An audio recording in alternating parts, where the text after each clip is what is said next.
Yes. Welcome. We're back. Are we sound speed? Excellent.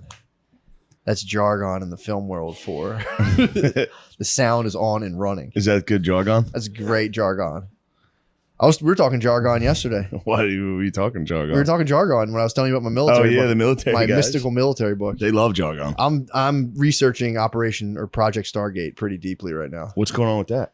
That was when the military allegedly used psychics to try to access information to like find out where Russian assets were. Yeah. Remote viewing and such.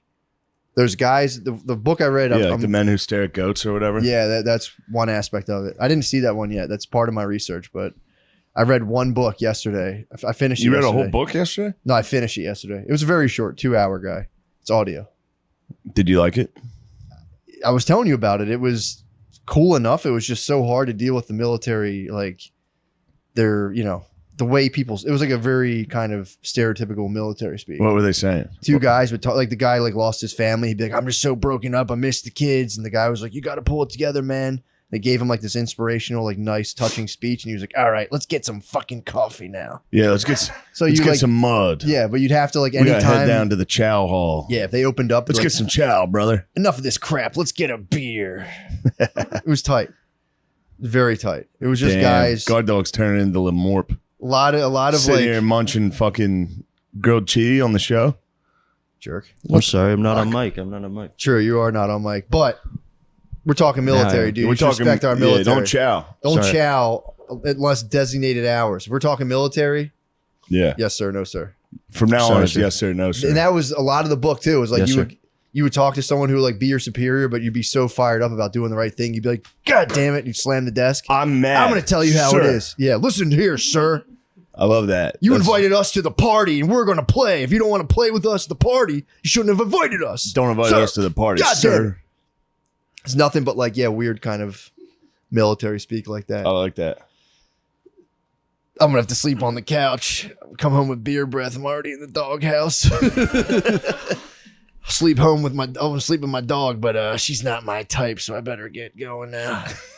Dude, every time he has these terrible. He gets shot in the head early on, but with a Teflon helmet, so it fucking rings his bell. After he gets hit in the head, he starts having the fucking remote viewing powers. So he'll be sleeping and all the he like basically has sleep paralysis, but like goes to like these weird places while he's paralyzed and like has visions. It's pretty tight. Then he'll wake up and be like, God damn it, babe, I don't know what's going on with me. I'm not comfortable here. You're not comfy on this couch? No, I'm fine. Spread out a little. You can get comfortable, cut and move the shot. No. You think it's weird sitting side by side, not seeing each other? Yeah, I think it is weird. I'm sorry. We should cut and reassemble. No, this is good. This is more just This an is intro. a good start. This is more of an intro. Why don't we cut from right here and we'll jump right back in? Because that was good jargon up top. Dude, I'm telling you, I don't want to ruin that stuff up It's called top. Psychic Warrior. Up top, it was good. Guy's family just falls apart, dude, because he gets enlisted by the boys. Operation Sunstreak. Yeah, I can't look at the camera and have you talk to me. No, it's weird looking at yourself while you're talking. Unless we talk like this. And another thing. Matt. Don't be fucking gay, dude. Everyone thinks we're gay after the bed episode. True. Everyone was DMing me saying I didn't know you were fruit. I said, you better stop calling me fruit. You invited me to the party. This is how we play. Sir. All right, yeah, let's cut. Yeah. We'll be right back. BRB. We'll be right New back. spots coming up. That is very awkward. I was going to record it. We're back. Now we can see each other. Now this is better. This is more comfortable. I need to look at you. I need to look you in the eyes. You're my muse. When I look you in the eyes, all the ideas come. I need to see you. What's up? I need to see those baby blues. Nothing, dude. I'm just fucking sleep deprived, dude. I've been moving through levels of sleep deprivation for the last 3 years. Pretty tight. Yeah. Pretty tight. My nights are like, did you ever play Max Payne? Yes. You know when he like wakes up and like everyone's crying and like the house is all bloody? Yeah. That's like I like go in and out of that all night. I wake up and I see like a baby crying and Brittany's like, what are you doing? And I'm like, ugh. Oh my God. She's like feeding a baby and like Maya's crying and I'm just like, I like bump into her mom somewhere and I'm like, ugh. Sounds hellish. It's crazy. Yeah, it's nuts. It's pretty fucking nuts. I woke up last night like probably 4 or 5 times. I'll like get woken up, then I'll fall asleep in Maya's room on this giant beanbag and I'll be sweating in like a robe. I just wake up. I just have like a boner, and I'm sleep deprived, walking through the nighttime, bumping into people like, yo, what the hell's going on? Oh, and I just fall asleep on a beanbag, get woken up again. My wife and like, what are you doing? I'm like, holy shit. It's crazy. That's all. That's my whole every night. That sounds hellish. It's kind of tight. It's kind of, when I hit the beanbag, I'm always like, nice. I pass out. Yeah. Sleeping must be pretty fun though. It's awesome. Get like passing out every time you lay down. It's literally that's got to be nice. Every time. Are you ever like, sometimes when I know I have to go to sleep, like I have to get sleep, I stay awake. Every time. Do you hit the pillow and you're just dead? Yes. Every time. If I lay down to read, I get like 3 pages and I just, done. Stops making sense. I was trying to read this complicated book about like perception last night. Passed right out. The only thing I absorbed was like how now they were talking about how like everything you see, people forget there's like a level of like, you know, you'll see like a picture, you see this objects, but then there's a level of meaning on everything you see and significance. And I was, damn, I forgot about that. You forgot about meaning. Significance. The significance of events and objects. It's like, dude, like 99.9 of them. I'm just kind of like, whatever. Pretty funny. It is. Most of people's time is completely no significance like placed on it, other than being like, this sucks. Yeah. That's like the level of significance on most things. I need to work on that. I keep doing that. Yeah. I'm doing cool things. Yeah. And I keep waking up like, sucks. I have to do this today. It's cool. Like today's a good day. Dude, I've actually got yes, I downplay the significance of pretty much everything, but I've gotten good at just moving through things that are just like downright torturous. Completely unbothered. Yeah. What were you doing the other day? Dude, I went to the Nigerian festival. Oh. Dude, and again, I'm not picking on the Nigeria. I've been to the German fest. I've been to all these festivals. They're the same fucking thing. Yeah. You just move like deeper and deeper into strangers. You feel like particles. You're just bouncing off of strangers. Yeah. For like 2 hours. You walk to the end of it and it's always just like some stupid just dead crafts. end. And it's all the same. It's like a repeating thing of the same shit people are selling. Yeah. But that's like the German festival. We went to the Nigerian festival. Same thing, but it's just like, I was telling you, it's just racist t-shirts. And it's racist t-shirts and as much dirty looks from old black dudes as you can take. What type of racist t-shirts? Western civilization is a myth. I walked by that and went, what the fuck? Is it? It went, Western civilization's a myth. Civilization started in Africa. So I would see that and just be arguing with that shirt in my head for like 2 blocks, being like, not civilization's a catch-all. They're saying you can have different and I was just like, and I would just get, it was just like, it was terrible. Why is that such a big deal to people? Western civilization? No, like, it actually, the first person was from Africa. It's like, okay. What does that fucking matter? Yeah. And before that, then what? What are you talking about? Yeah. Yeah. We also used to live in the ocean, dude. Like, what the fuck? Yeah. What's the... It's like, I never thought of it that way. Well, I guess black people are better. Well, it's like, what is that? What is the significance? It was hard. It was hard black supremacy t-shirts. That was the t-shirts they were selling. Some of them were pretty tight, but I want to get some of them. Just get one that'd be like, white people were first. Just get a shirt that says that. That's pretty much what it was. Yeah, it's exactly. And it's like, but what is the meaning? I think what it is. You ever see in the comment section they go first? Yeah, it might just be true. first. Yeah. First civilization, but I mean. Yeah, I don't know. Like, I guess it comes from the insecurity of history being Eurocentric, and they're trying to get one back. You know, I mean, dude. I mean, are they talking Egypt though? Thank you, guys. Are they talking Egypt? Matt, sorry, excuse me. Maybe they are talking Egypt. They were black as hell. Don't get that fucking twisted, bro. They were definitely not Arabic, Mediterranean people. No, they were black as hell. Certainly. No, they're black as hell. Yeah, it was weird. It was a weird. It's a weird vibe, dude. Their skin color defied all geography, certainly. Same with Jesus. It definitely defied it.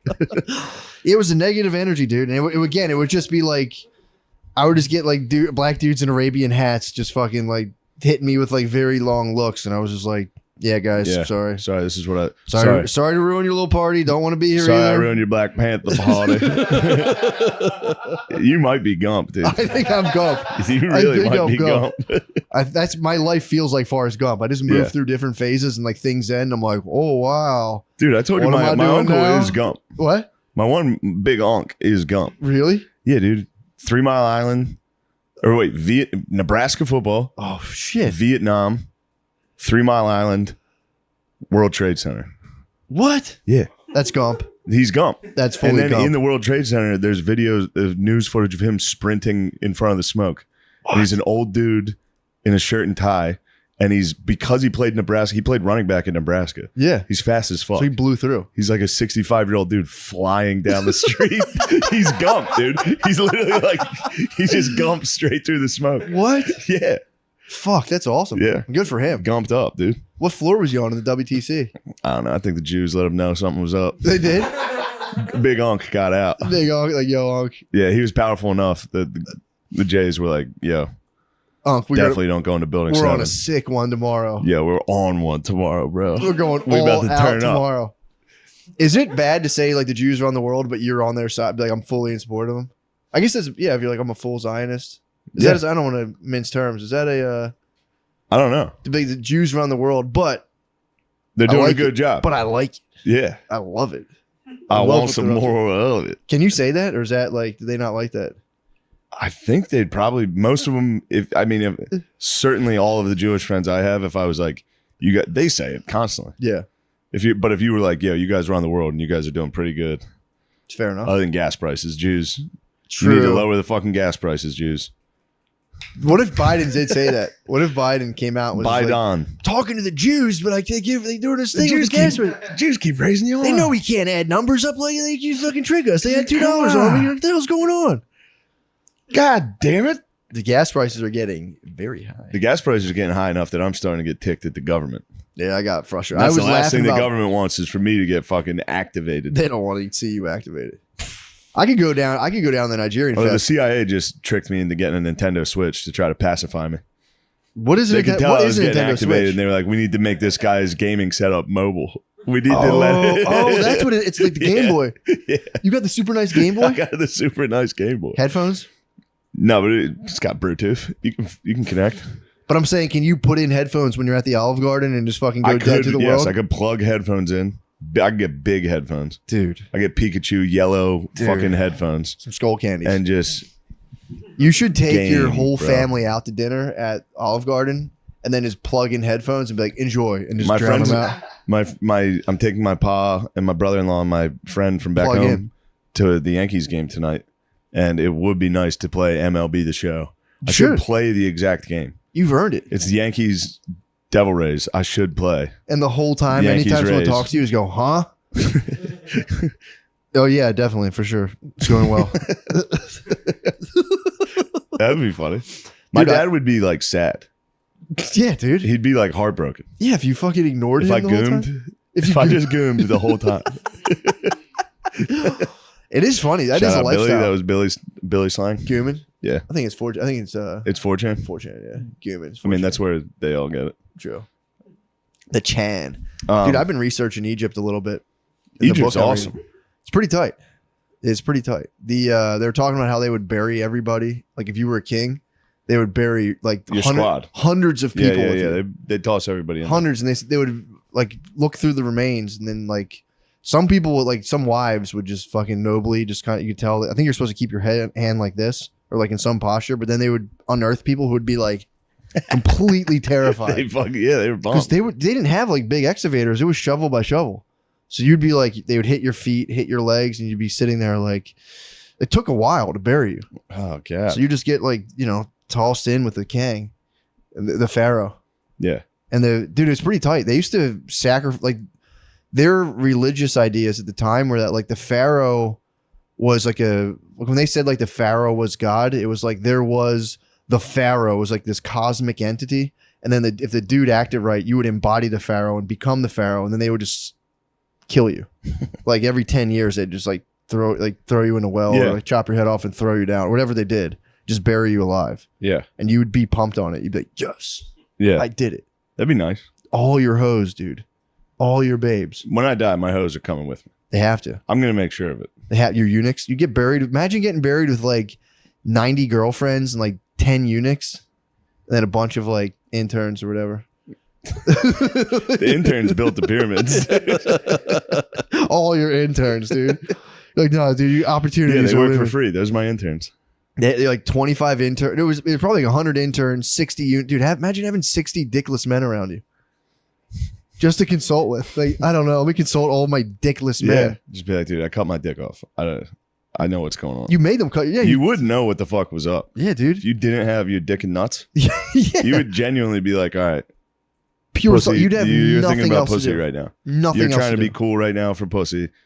You're fucking up the pyramids. Gone. We need to work harder on the pyramids. Gone. Yeah. Also, imagine having like 40 girlfriends in front of all your dickless men. It'd be nice. Like, how much money do I have? Dickless men, count my count my stuff. Sorry, I cut your dick off. All of it, sire. Sorry, I'm sorry, I destroyed your entire family and then cut your dick off, and then you worked for me. Those are the rules, though. Those are the breaks. Eunuchs. They were like, if you could get a good eunuch going, you could fetch a nice price for a good eunuch. Yeah, they're hard to come by. I'm sure. I mean, because most times you cut a guy's dick off, it'd probably go sour. Yeah, they either pass away. They pass away a lot. Or there's a moody eunuch. That must stink though. When you have like a eunuch and you're like, this guy's gonna make it. And he's gonna be smart. dies 3 days later. Yeah, I mean, you keep cutting the dick and nuts off of children, they're gonna bleed out a lot. You just gotta hold them upside down after you do it. Damn, man. Imagine getting buried and you're like, I always loved you. I always liked you. You were my favorite dickless man. Yeah, but you'd be the king's dead. You're just standing there like say this is him. You're probably like, just slap him in the face one more time. You think dude. you beat your eunuch? I'm saying the pharaoh's dead. I'm the eunuch. Oh, my whole life I've listened to this cocksucker. Just right before they buried me, I'd be like, across his fucking dead face. Yeah, but a lot of them. I'll see you in the next realm, dude, and I'm coming for your dick and nuts. True. I'm coming straight for your dick. Well, and nuts. they thought they were like, this dude is like, that dude would have been like the portal the pharaoh entered in through, and like they were like this. The pharaoh walks. Yeah, but they had their dick and nuts off. For the pharaoh. They knew he wasn't the portal. Once your dick and nuts are off, True. You're like, this is bullshit. True. Once There's no way this guy. Yeah. That might be how you use the rest. You know, like we only use 95% of our brain. Yeah. I think 95% of our brain, or we use 5%. Certainly. It's probably once you stop making cum, it's just like it all comes online. You're like, holy fuck. Yeah. The pharaoh's not God. The pharaoh's some dude. Well, then what the pharaohs ended up doing, because they were like, kind of sucks getting slain ritualistically, and then they started just having festivals where they would let someone be a pharaoh for 10 days, and the guy had total power. But then after 10 days, they would fucking ice the shit out they of him. fucking did Make-A-Wish. They figured out how to make a wish, and then they would ice the shit out Egypts of him. did Make-A-Wish. Pretty much. So they let it go. Right. Basically like the Romans did. What was that? Saturnalia. Where they it's were like, party time. oh yeah, the slaves the slaves are the interns know more than us. Yeah, they would find some dude, and they did in ancient Egypt. They would just have like one dude be, dude, he could put We should people have to a death. Saturnalia episode. Let the boys. Let the interns fucking take control. That would actually be pretty sick. Be a good episode. You two would have a good pod. Saturnalia, that'd be nice watching Jesus you boys Christ, work. Guard Dog gets so weird. Dude, Whoa, that's what? the number It's one. not weird. Saturnalia yet, dude. Watch your mouth. Don't backtalk. That's the just Sorry, do it forgive of me. being weird. Yes, sir. I'm not being weird. No, I'm not. it'd be funny if you guys did an episode again. I'm not being weird. We gotta cut your. He smiled and rubbed his hands. We gotta cut your dicks off, dude. Yeah. So Yeah. get you guys humming on all no, his cylinders. meat. It's already gone. What happened to your penis?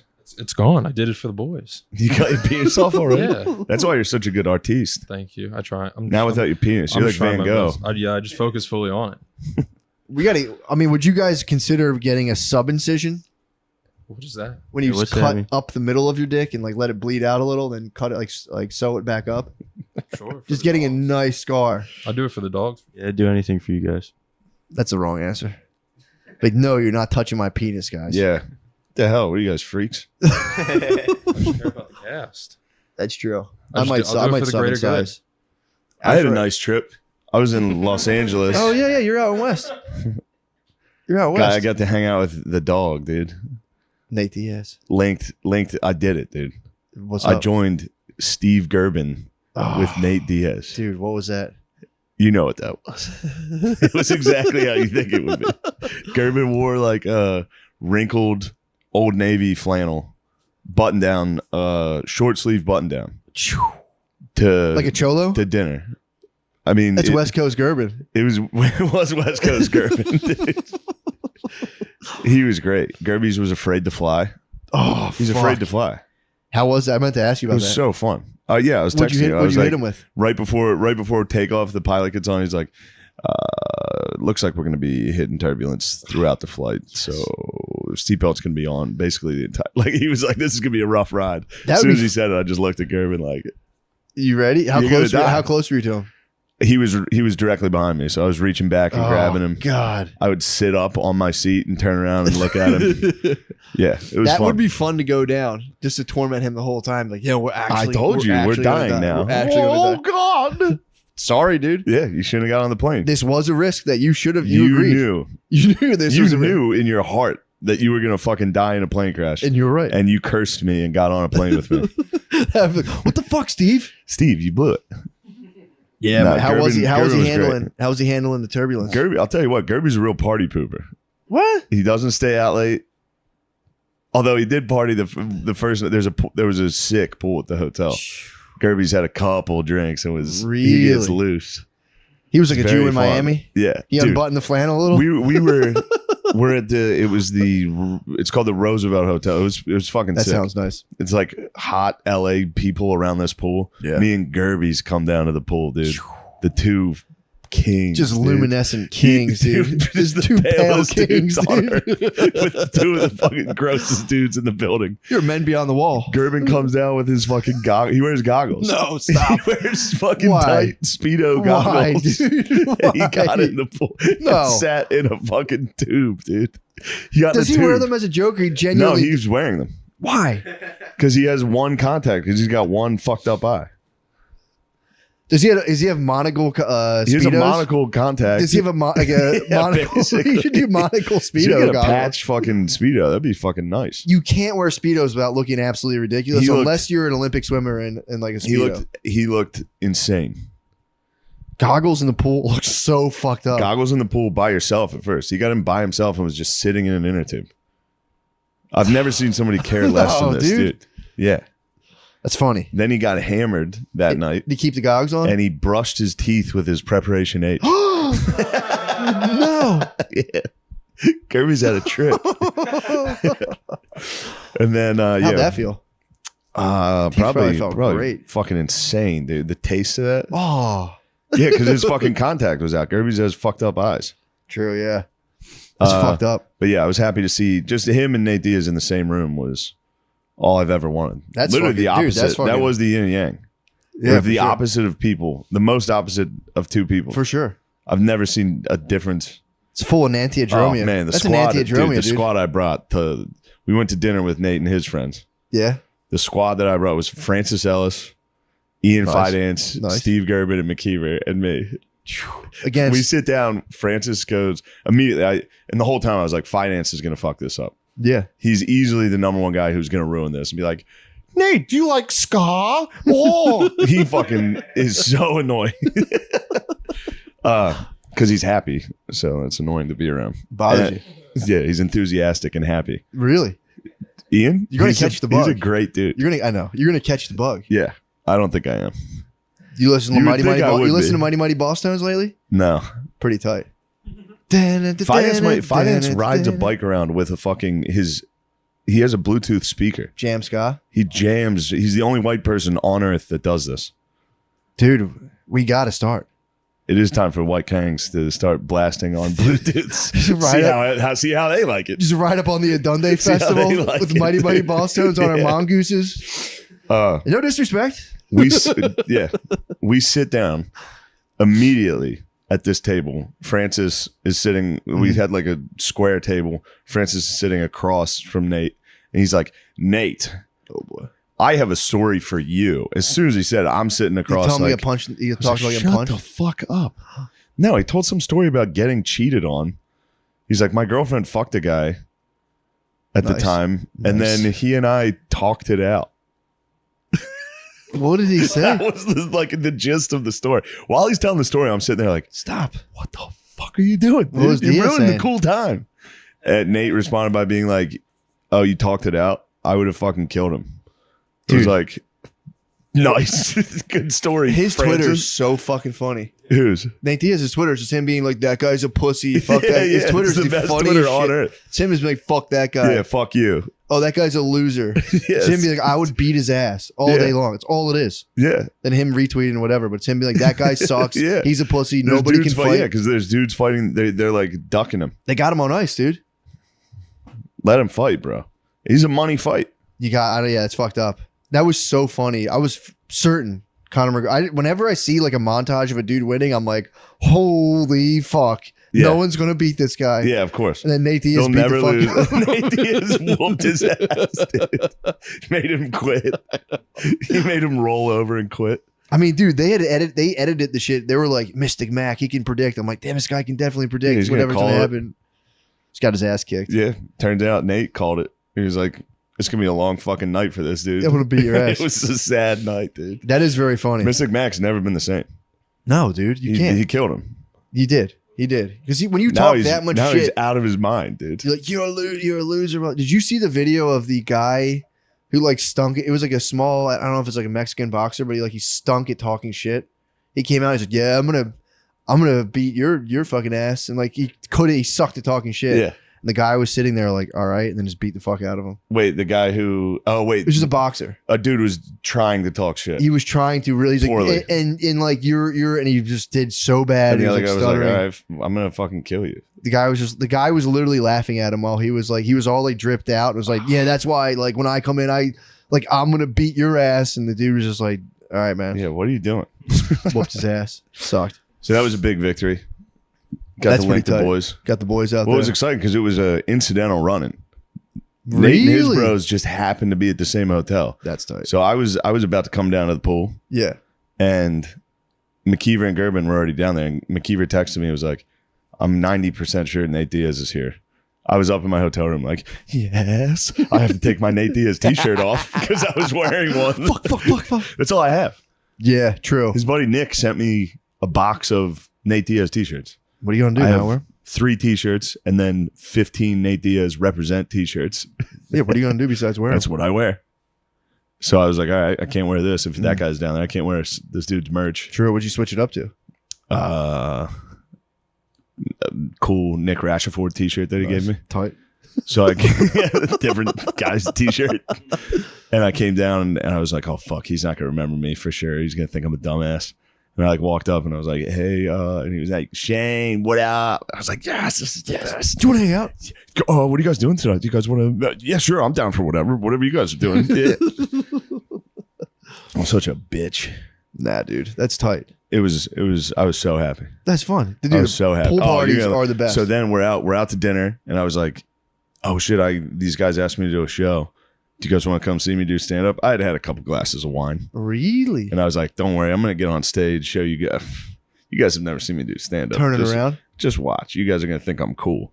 I get up there. I go last on this show. Everybody's bombed so far. Terrible crowd. I get on. First 2 minutes, I'm killing. Nice. First 2 minutes. So after those 2 minutes, I start showboating a little.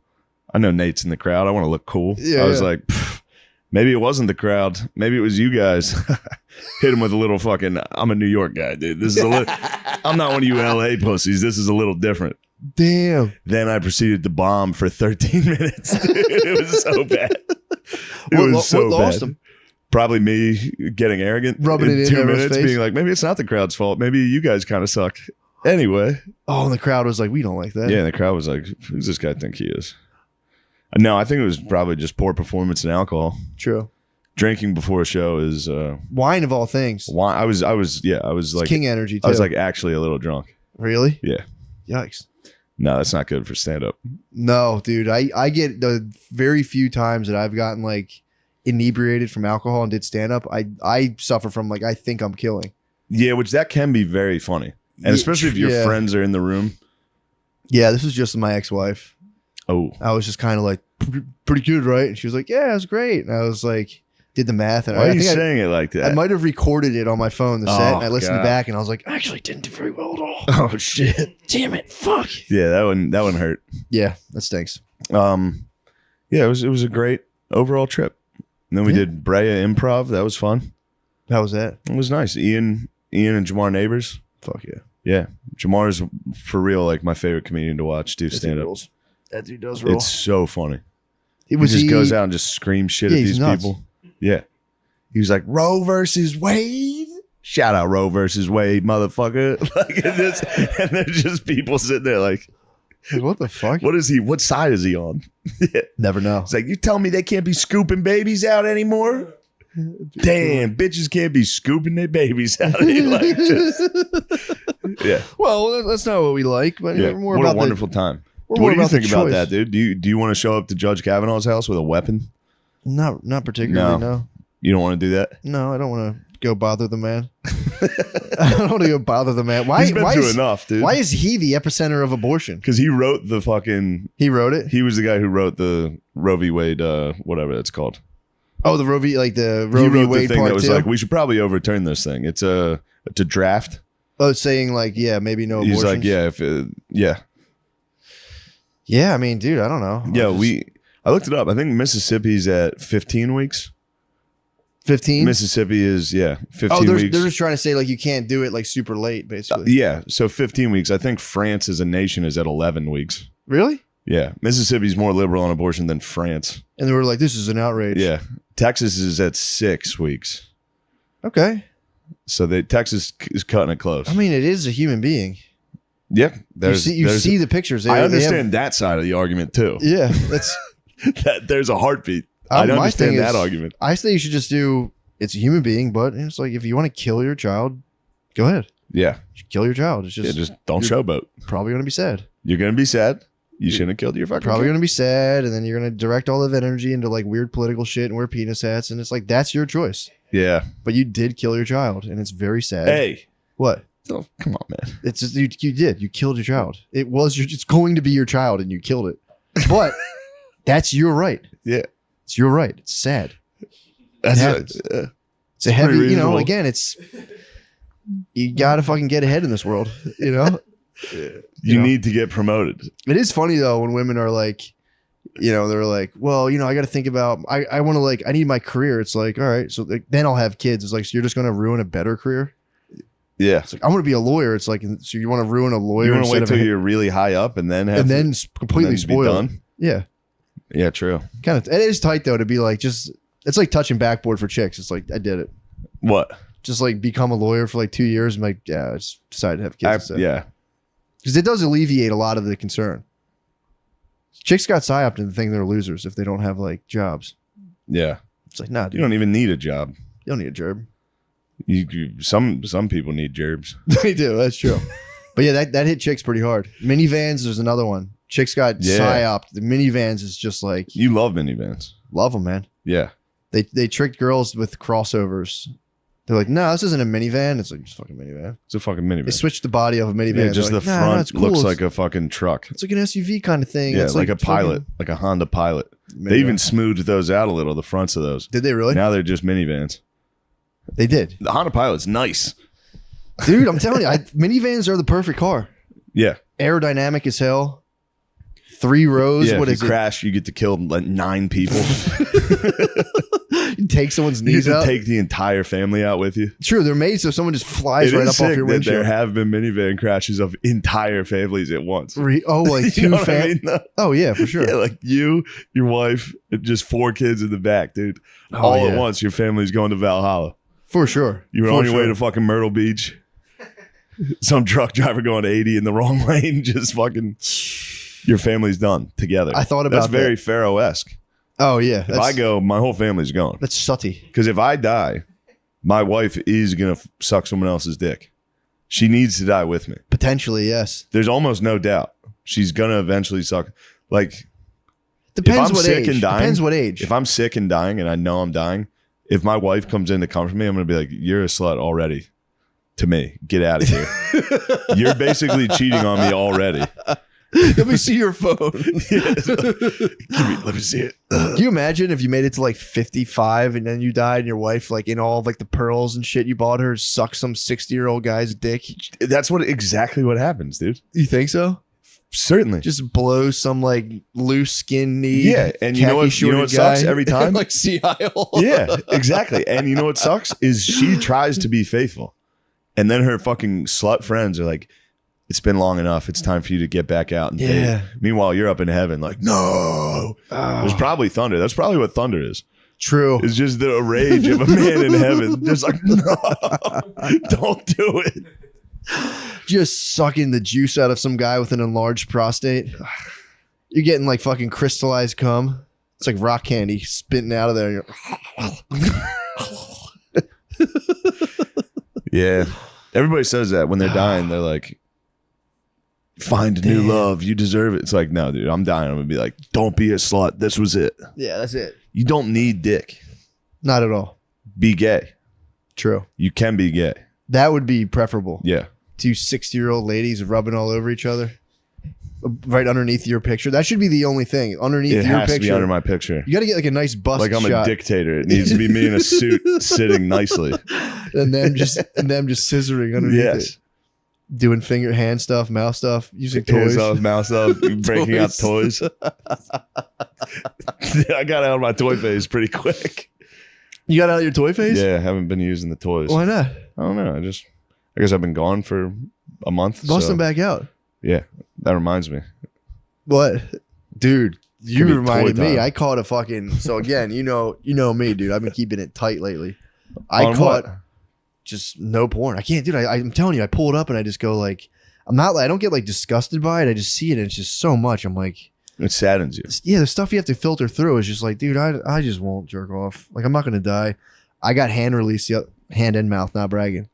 Intermittent hand and mouth. That's Dude. You know what's nice about that? Hand by itself, not great. Hand and mouth. Hand is better than perfect. mouth. Well, Once it's all spitty, dude, you yes. get the hand. Then that's when the hand release. The hand is usually what causes me to release. Well, here's what happened. So the mouth is a nice relief from hand, but just mouth is like, my penis is too sensitive. You get like, and it gets a little soggy, so you dude. keep jumping The last back thing you and want is forth. a soggy penis. You want soggy peen. Then you get hand, and then you get you're whoa, and then you go, Hands, you- then you go back to hand. You go, I wonder if I'll get more of that mouth. Then you go, oh, I got more It's of that coming mouth. back. The back and forth, back and forth. I could have finished mouth, but I tapped my babe and said, hey, just warning, bust that hand back out. You're gonna want hands. No for this. desire to blast her in the mouth. We're on the 3rd floor. She had to walk all the way downstairs. I'm like, hey, just heads Yeah. up. And I get most times I go, hey, hand that over to me. She's Oh, co-piloting really? towards the very You end. take the sticks. I You take land the towards plane. the very end of You the land the plane. towards the very. I let me launch, and then I go move over, Yeah. move over, cadet. Yeah. Step aside. Yeah. But You yeah, take your dude. sleep. You're the pilot, dude. You take your sleep mask off. You go.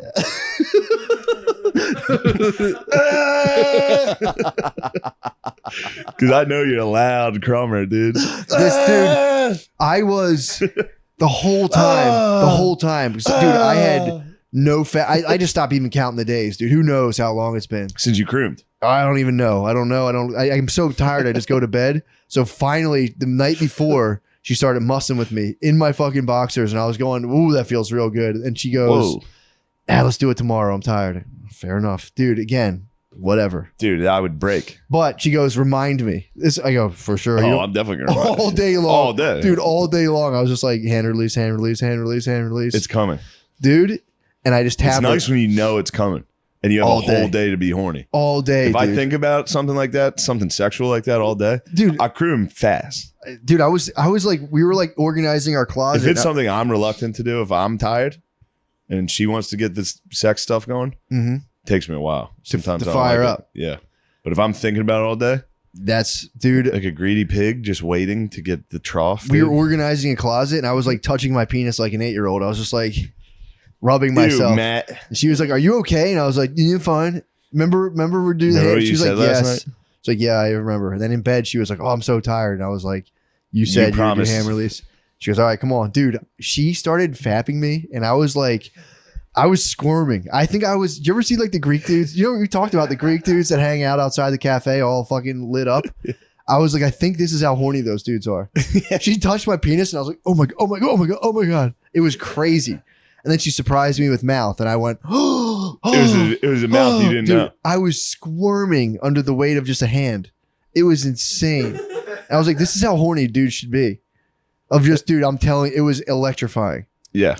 Dude, we can't have sex for like, I think it's 8 weeks after you give birth. And Oh, then that's fucking right. I was while wondering what they're the fuck was pregnant, going while they're on. pregnant, you know, it's not Yeah. exactly the It's not sex. a walk in the park. No, it's like tired. They're in Probably pain. mucking there and shit. It's actually the best pussy in the world. Really? Pregnant lady. Oh my god, it's insane. Excuse my language, but it's dude. Yeah. Pardon me. Pardon us, but dude, that's a well kept secret. That pregnant that's that fucking ultimate shot. It's down. crazy, the ultimate dude. shot. It's down. crazy. Yeah. It's nuts. Yeah, there's another person in there. Yes, But it's just like, yo, let's. I mean, once you get over that, yes. Does that fuck with you at all? Not at all. Yeah. You You're get a so freak you get leak. so no, you just Dude, get so horny, dude. I was listening to you get like jungle horny. You get like as horny as you would have been in nature. What? Dude, if you don't have sex, I'm saying if you don't have sex for like 3 weeks and you don't fap, you're like an animal level horny. Like you're like a dog humping a ball horny. I listened to this fucking playlist. It was just like hip hop gold, and it was just it's just from music when it's like early 2000s rap. Every song is just dudes describing how they fuck chicks, like really in depth. Yeah. Like when's the last time you listened to Freak a Leak? I caught a song. No, wait, is that the one that's like I could do you over here? Yeah. Yeah. He's like, I could do it in your ass, girl. Come here, let me put it in your ass. Like, dude, I'll eat your pussy. Nah, I ain't drunk enough for that. Freak a leak. It's crazy. Fucking crazy. It's truly nuts, dude. Every song. My wife puts on Power 99 every morning, and it's such an intense energy to wake up. At least new rap though, the emo rap's not that bad. Yeah, it's more about the It's relationship. more about like aspect. I'm having a tough time. Yeah, I'm sad. I prefer that too. The Listening to men, it's funny that they're like, I'm thug, dude. And then all they talk about, and dudes are sitting there listening to another dude talk about fucking girls in the ass. Yeah. Early 2000s were like black dudes and jinkos just with boners being Just like, I'm horny. gonna fuck this chick in the ass. And every other dude was like, this song's fucking good. Yeah, dude. Imagine how horny you'd get. You're What, in the if hood, you were you're in thug? jinkos in the hood, dude, all day long. You're thugged out. You get so horny. Nobody's wearing clothes really. It's like everyone's so skimped out. Yeah. Did you ever take a little walk through the hood in the summertime? Yeah. Ants are like, you see I your have aunt's not. nipples all the time. You got a fat camel toe. You're 12. You see your aunt's fat pussy? Oh, God, it's crazy. God. It's I'm nuts, just dude. thinking about all my aunts. Imagine how if much you, I would like to not see their imagine if pussy. you grew up, dude. Yeah, but your aunts are a little bit on the younger side too. Yeah. So Even you're when my 12. aunts were young, I would You're have 12. not Your wanted to aunt's see like it. 29. Fat ass pussy through some leopard print shorts. Hell Some yeah. nipples sticking out. You Oh, know yeah. she's got that pregnant pussy too. You're going, oh my God. You're thinking about your aunt's pregnant pussy. If you know about it, 'cause your uncle, your old head told you about it. He's like, let me tell you something, young boy. Let me tell you something, young boy. That pregnant Let me pussy tell you is something, good. young man. Pregnant pussy is good pussy. Your aunt's pregnant pussy is so nice. Yeah, Freak League holds up lyrically. Yeah, for sure. All the It's- 2000 rap does yeah. big time. Memphis Bleak. Those Memphis dudes used to Bleak wear the fucking ruled. fucking biggest clothes ever. Yeah. It was so funny. Big Clothes does that. I wish that would come back. Yeah. Big clothes, the boner, fucking gun in the back. Yeah, I need to have guns and boners. How hard would it be? Yo, you're carrying dude, a gun. speaking, I went and shot. You see my I video saw of me that. shooting guns? I Dude, saw that. That was nasty. A lot of people are scared. I have a hard time telling what the targets are. There's so Oh, many really? targets, but I know it's a good one. I Yeah. can tell by the way you're moving. I'm like, yeah, that's fucked. That's Yeah, that was a good one. I just look at your movements. I'm like, that's intense. Thank you. That was good. That was Thank you. tactical as hell. Thank you. That was good. Well, it was tactical. I was at Terran Tactical. I was being tactical. That was nasty. You are a good shot. I can't believe you outshot me that one time. I can. And those are crap guns. Dez's fucking shotgun with the plastic fucking stock. That shit hurt. There's nothing worse than going to a gun range and being afraid of guns. Yeah, that's And being like, I really don't want to fire that gun. It's a shotgun that requires no accuracy. You're literally That's just why I liked it. shooting it. Just like, this kind of fucking hurts, but I gotta look tough. 10-foot target, hit it Yeah. again. Nice. Nice. I blew it in half. That was easy. All shotgun wars would be tight. Just let dudes down on the loose. Shotgun v shotgun. Shotgun was against. They tried to outlaw that In war? in World War One. They were like, "Yo, guys, you No can't sh- keep doing this. No You shotties. can't keep getting into trenches with shotguns and fucking killing everybody." Dude, I was talking to a bro. Not gonna brag. Not gonna fucking special forces, bro. Not a big deal. What it is, You what know it how is. I am. You know I'm tight with the communities. Filling you in. I'm tight with the communities, The and I'm not soldiers. talking to LGBT fucking freak shows. I'm talking to cool communities that I like. I'm Militaries. talking about the guys that I look up to that are younger than me. Exactly. that I think are cool. People over there stopping Middle Eastern dictators so we Guys- can have LGBTQs because if Yeah. the bad guys win, guess what, guys? They Guess don't what? like Blue hair, You purple think hairs. we don't like the LGBTQs?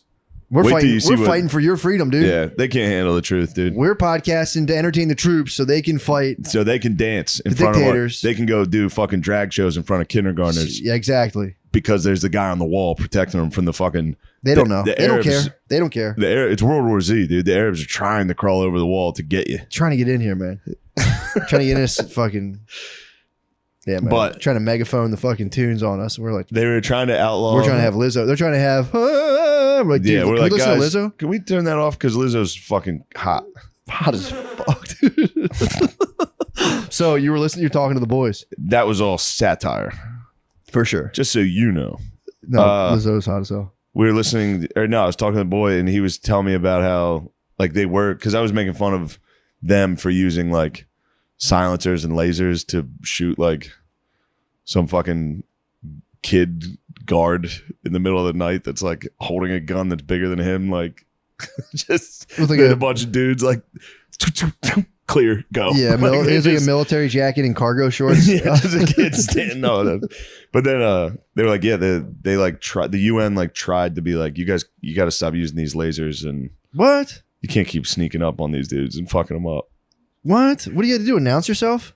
Yeah, they're trying to. I'm back. Yeah, Is that what you got to hello, do? boys. Yeah. It's us. Yeah, Entrance I was talking music about the would be gun we were entrance finding. music would be tight yeah, that'd be sick. before the attack. I just mean, fucking- Flight of the Valkyries, all that shit. that would be nasty. The gun I was firing at Terran Tactical had a red dot, and you couldn't miss. You literally couldn't miss. Oh, it's a dot. Yeah. With the pistol, the gun had no kick. You literally just pointed it. It was That's pretty tight. it was scary. Really? Your guns go bang bang. Mine go Mine go blat. My guns go blat. no. Mine go. Blat. You'll never hear us coming, bro. True. Blat. All right, that's good talk. What else you got? Dude, I'm always at this point right now. I'm just holding on. Just holding on, dude. I just got You are riding the bull. just got a couple. You know, I got another year or so. I'm mapping it out. Got a year. Good to go. Green light. Yeah. Green light. Then Go, what are you gonna go, do with go, the green go, light? go. What are you gonna do? I haven't decided that yet. I don't know. You're gonna hit the road. I don't know. Maybe we'll see. It's time. You're gonna go.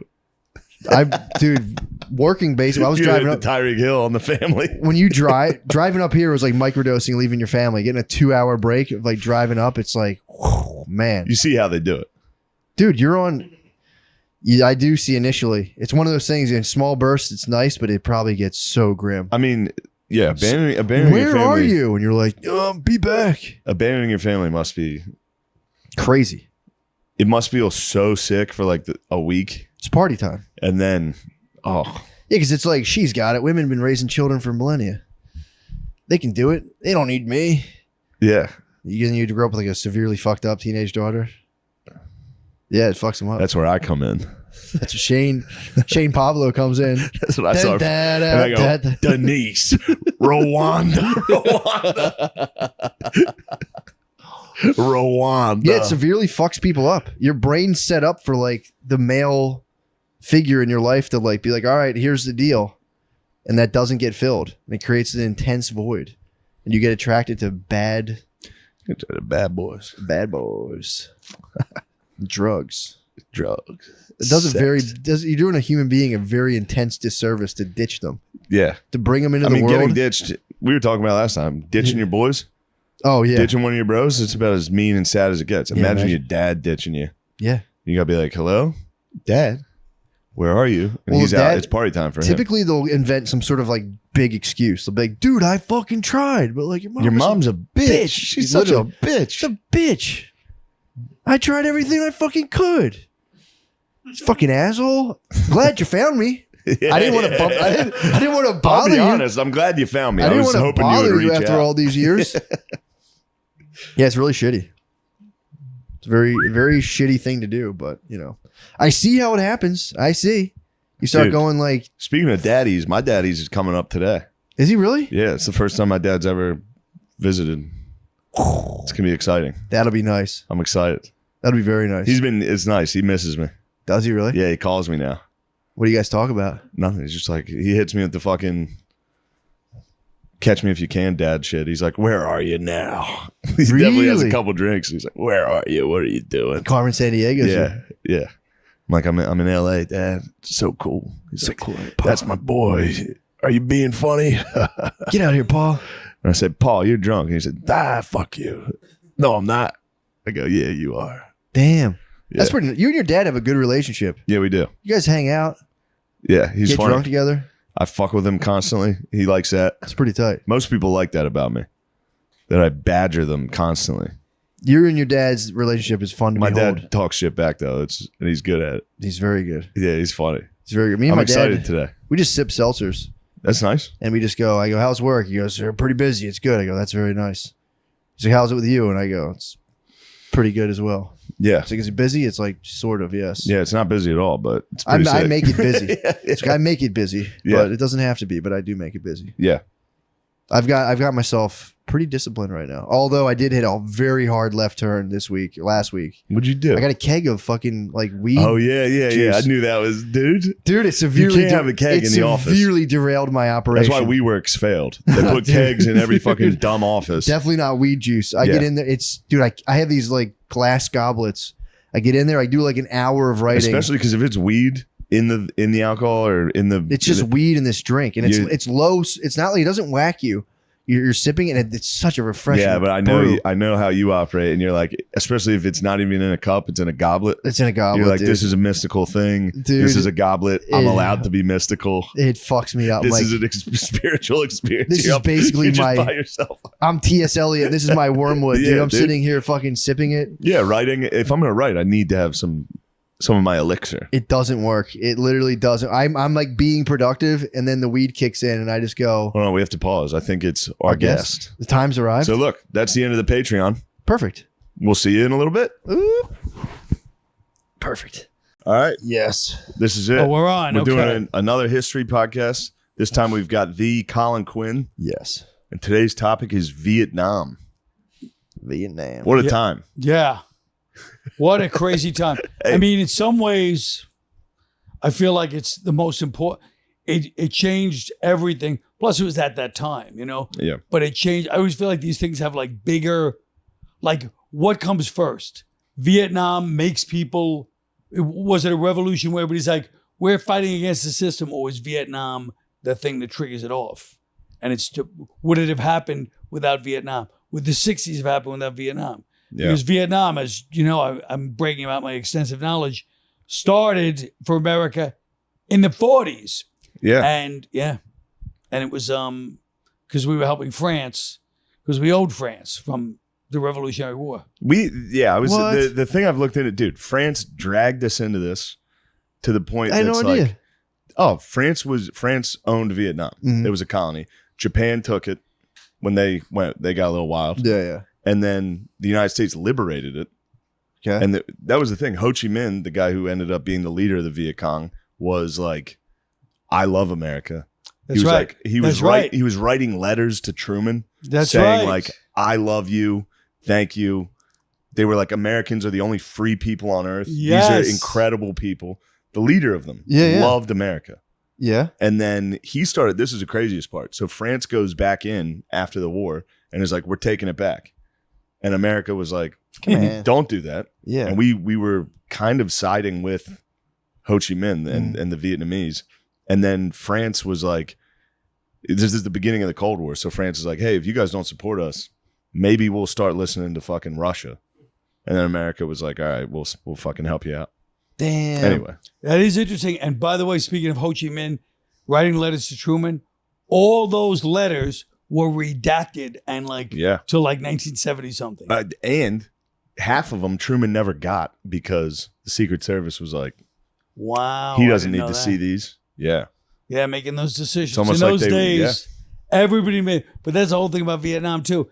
Everybody's making their own decisions, determining. So the when you have power, you know, when you disperse power in that way, everybody goes, I'll take this part. And they're all just like, And because of the Cold War, the Secret Service and the CIA were like, this is more important. Like the CIA versus the KGB in Russia and the Soviet Union, that became the two superpowers. Yeah. Yeah. And they were doing stuff like undermining the fucking president to be like, the war against Russia is more. I mean, I don't like Vietnam because of how frustrating and stupid it is. well, but first of all, the CIA, when you think about it, their whole thing was the Cold War first. So all the drug dealing that happened in the 70s and 80s was again from every cartel. The CIA, when they're like, okay, CIA, they would stop the DEA from doing their job all the time because they're like, the Cold War, these are anti-communists, but they're the heads of the cartels, but they're anti-communists, and that was their priority. So they made that choice, and I'm sure the president didn't want to make the choice, whoever it was during all those times, but that was the choice they always made.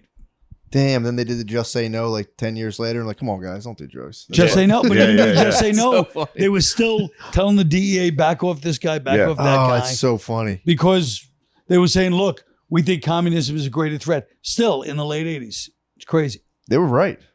We got a tiny taste of it here, and it's pretty annoying. Communism does fucking blow. Good point. Yeah, Especially when the communists are rich and like 30 years old. Yeah. And getting DUIs. You see Nancy Pelosi's husband? He's 82 and caught a DUI. Anyway. Well, I think somebody 82 catching a DUI, I admire that. I do too. Yeah. You know what I mean? That should be free. That should be like, let you go on that. All right. We're getting off topic. So, True. Yeah. Vietnam, the French. The French are fucking dickheads. Dude. Brutal. They were dickheads.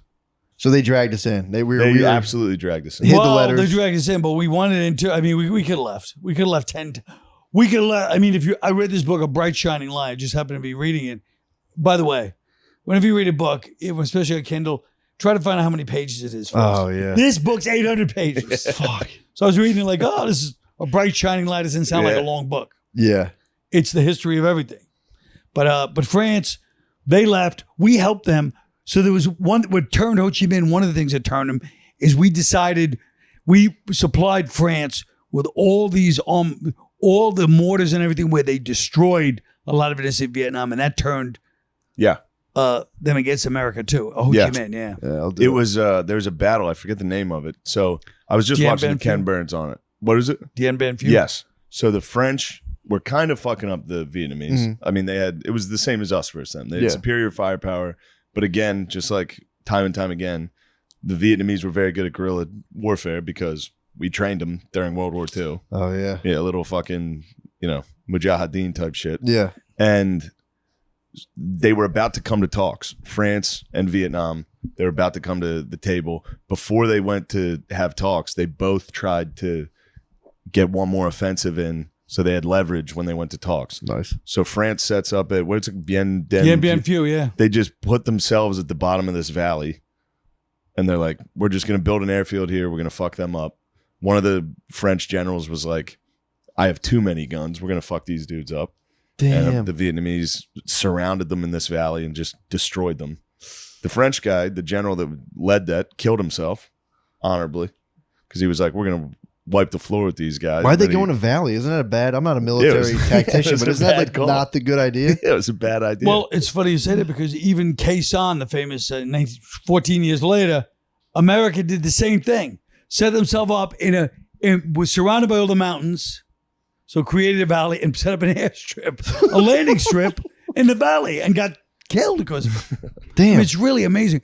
I mean, the other thing on Vietnam is you realize how you always think when you're young, at least, like the people in charge, they spend all their time doing this. They know what they're doing. But there were so many egos involved that the few people who were like, this is not working, they were just like, stop. Yeah. You don't know what you're saying.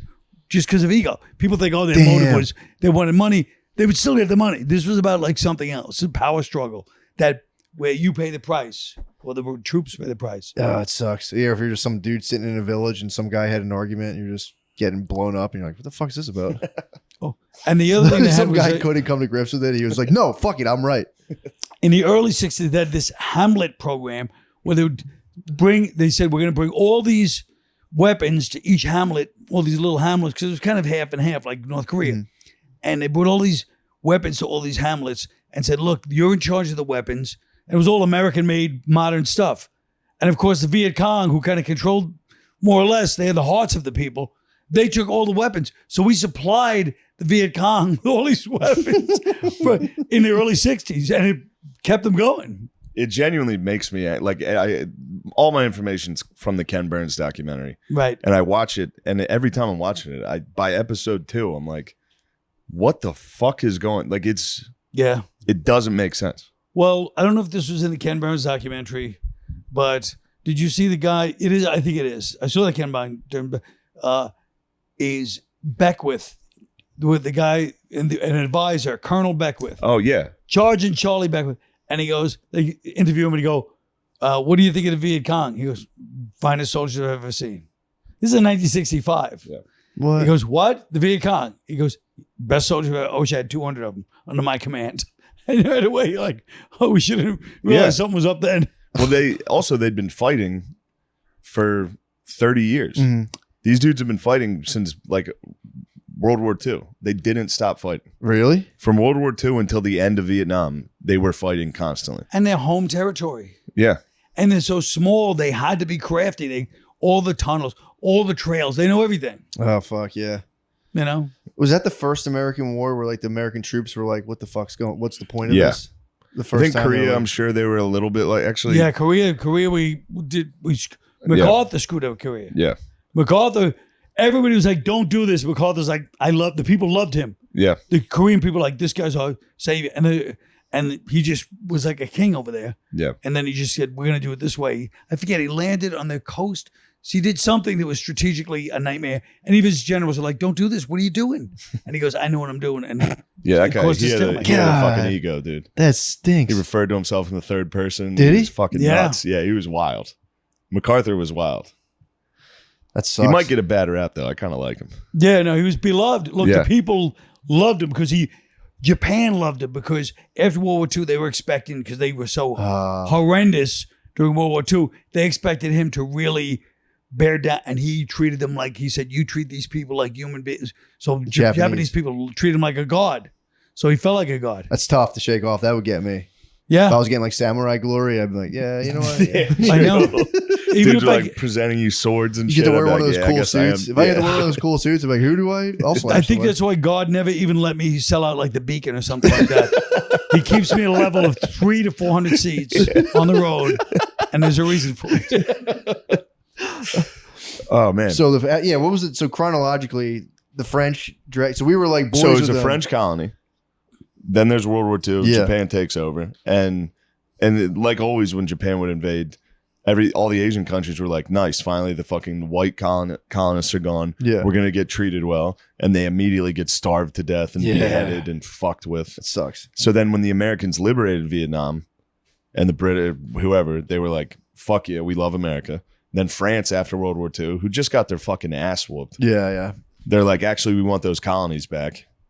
Nice. Yeah. And and Vietnam was like, "No, this is ours now. Yeah. We're independent again." So then Do they have to write a letter to Vietnam like, "Hey, buddy, we're coming back. bad news"? Yeah. Yeah. So yeah, sorry. We should start chronologically. Yeah. Let you. What all year? I watched is fucking Ken Burns. What? Oh, what are we talking about? Well, I yeah. don't know. Whatever you want. What you said. And then, France, when they lost, you know what I mean? The Geneva talks, I think it was the first Geneva talk back then, maybe not. But then, That was the best one. was that That was probably the best one. First, Geneva was the we were best. like, "Hey, I like Geneva," you know. And then we went in. Eisenhower said, "We're just going to arm them in the 50s. You know, we're just going to keep arming them because we don't want communism to spread down there." And then, because they were worried about China taking over Vietnam, but Vietnam wasn't worried because they were half communist. Like you said, by that point, Ho Chi Minh was pro-American until that horrible event where the France destroyed like all these innocent villages, and then he turned on America because we supplied France. They didn't have Fair enough. In Bien Dien Phu, Bien Bien Phu is when they got cocky. America started supplying France because the only way the French could get anything was airdrops. Yeah. Because they were in a fucking valley getting destroyed. Like 8,000 French dudes died. Jesus. Again, though, the Vietnamese lost like 3-1 casualties, but they were like, "That's a victory." Yeah. That's They what would get fucking wiped out constantly. Yeah. That was. What was that one quote? Like, all we have to do is just stay here and just die. And yeah, That was one of the Vietnamese soldiers. Like, all we have to do is just not become extinct, and we win. It was like, It's great. yeah, that's tough. Well, That that's the sucks. problem with everything, right? I mean, anytime you go anywhere, the people that live there, they have nowhere to go. Yeah. So they're like, "Well, you're trapped. A trapped rat is going to fight to the death." Yeah. But so then, yeah. it got to the point where they're talking about like the United States was literally funding 80% of the French versus Vietnamese war. We were giving France 80% of the budget to win the war. Yeah.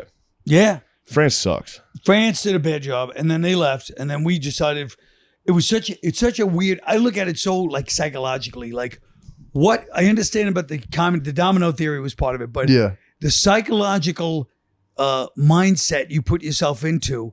There was this guy Harkins, the general. He was the guy that ran it. He is really responsible in many ways because we go back and tell the president and these guys it's going good, but even then, the presidents, the ambassadors. They all went along. It just goes to show. I mean, I quote my mother all the time. I rest her soul, but she used to always say, "People," and I see this deeper and deeper in everything. And this is a perfect example. People are attracted to bullshit, and if you offer them something that's quality or truthful and bullshit, they go for the bullshit every time. And I said to my mother at the time, I go, "That's true most of the time." She goes, "I didn't say most of the time. I said every time." And Vietnam's a perfect example because he was this guy Van. This whole book, Bright Shine Lights, about this guy Van. It was in Vietnam he was the early guy, and he's like, look, we're gonna lose. Here's what's happening. The Hamlets, we're giving away our guns. The communists are taking. We're bombing village. We were search and destroy in 1963. Jesus. And he goes, we're losing everybody. We got to either win them over through like social revolution, the corruption of the South Vietnamese. They're taking everything. Their special forces that we trained are destroying people. This is terrible. We're losing. And everybody, even the people that kind of knew better, just went like, oh. And then somebody else like, no, we're just going to do this. And they're like, okay, let's do that. And it wasn't that it was easier. And they almost like willed themselves into like, if you ever been involved in like a TV or movie project, right? And everyone's sitting there and you start out going, it's got to be this. And then slowly you start to go, oh yeah, no that. And then somebody that wasn't involved in the first month walks in and goes, are you guys all gone crazy? And yes, you have. And no one wants to say it sucks. They're like, no, this is good. You start to believe it. You get in this stupor. And that's what I think happened in Vietnam with our military. I mean, you're on the set of Aquaman 6 and you're like, this still's good. This might be the best picture. And you ever go to a screening of a movie? No. And then I've gone to screenings of movies and you'll sit there and be like, that movie was really good. If you're around the movie, Sure, you know the cast, you know for the people. You're like, it was good, it was bad. And then if I've been with people that go, are you crazy? That was shit. And then later I'm like, I was in a state of temporary insanity. And I feel like that's what happened. Also, years. the domino effect bothers me. It just annoys me. You don't like dominoes? Obviously, Obviously, I crush dominoes. No, you don't. I'll tell you, you don't like. You don't like that slippery slope theory. That's basically the domino effect, right? I agree. I don't like it when it comes to why we were in Vietnam. Was they were like, well, if China's influence and the Soviet influence gets Vietnam, they're going to get all of Southeast Asia. Yeah, and it's like, so well, but at the time, Russia had just taken all of Eastern Europe in the early 50s. So in the grand scheme of things, considering how people felt at that time. I know they were scared of it, but I mean, it wasn't like just some crazy, it was like, wait, they just took Czechoslovakia, Hungary, all these places. Yeah. They're moving. Everybody in Europe is on the same page. Everybody's like post-World War II, and they're like, oh, they're going to move. Because everybody knew even in World War II, remember what Patton was like, we should go right into Russia. Yeah. Patton, by the way, an enemy of my family. Really? One of my uncles was 19 years old, World War II, captured by the Germans. POW, came for a year. German POW came. 90 pounds. He's 19 years old. Maybe he's 20 by now. He's in the hospital when they finally release him. Patton's visiting all the wounded troops. Then he gets to the POWs. They go, do you want to, these are all the POWs. He goes, I don't talk to cowards. Patton says, he goes, I don't talk to cowards. You're supposed to die with your unit. I don't believe in POWs. So my uncle hated Patton. Every film we get together, people like, especially when the movie Patton came out, it was like, hey, George, you're going to go see the Patton movie? And he's like, his name was George too. And he's like, beat it, you know. Damn, he went and just snubbed the POWs? He literally goes, he called them cowards. Yeah. My uncle like 90 pounds. He's 19, 20 years old. I mean, one of the opening scenes in Patton is when he's slapping a guy in the hospital. Oh, yeah. He's that's slapping right. him, calling him a fucking For coward PTSD, in the that's hospital. right. That's right. The PTSD guy. Jesus Christ. All right. Yeah, that's what a jerk. So, yeah, where are we at? We're saying that you don't believe in the domino theory. I mean, I understand at the time there was, There's a hysteria. It's the same reason we fucking went into Iraq. We were like, Yeah. they're trying to kill us. They hate our Right. freedom. They do. And after fucking 15, 20 years, we're like, what the fuck was that? Right. There was no weapons. Yeah. And then, I don't know. Well, I remember that remember the book I was talking about, the George Friedman book, where it was the next 100 years and they predicted all that stuff. Remember, like 2 weeks before Russia invaded Ukraine. Yeah. He was saying that U.S. is so far and ahead of everybody, like economically, militarily, that all they're trying to do is break up every alliance that forms. Yeah. So it's like it's not about winning wars; it's about just destabilizing. But at this point, Russia was they're gaining. they were pretty fucking powerful. They just got the nuke. Yeah. Now all of a sudden, But was by the way, to that end, I think it was Ellsberg, the guy with the Pentagon Papers, which was a big thing. But when one of these guys was looking into the Russia thing in 1960, he was working with a nuclear, and he said it was shocking because they were like Russian. They were nowhere in the same ballpark with us. They had nothing compared to us. Really? And the military just had this, narrative in their head like Russia and us. And they were just child's play compared to us at the time, 58, 59, something like that. I think that was Ellsberg, Pentagon Papers, but I'm not sure. But something like that. But yeah, that was the other side of it. Damn, so we're even that fighting was here, bullshit. but they did take all those countries. I mean, that was real. Yeah. yeah, know? but all those countries are fucking shit.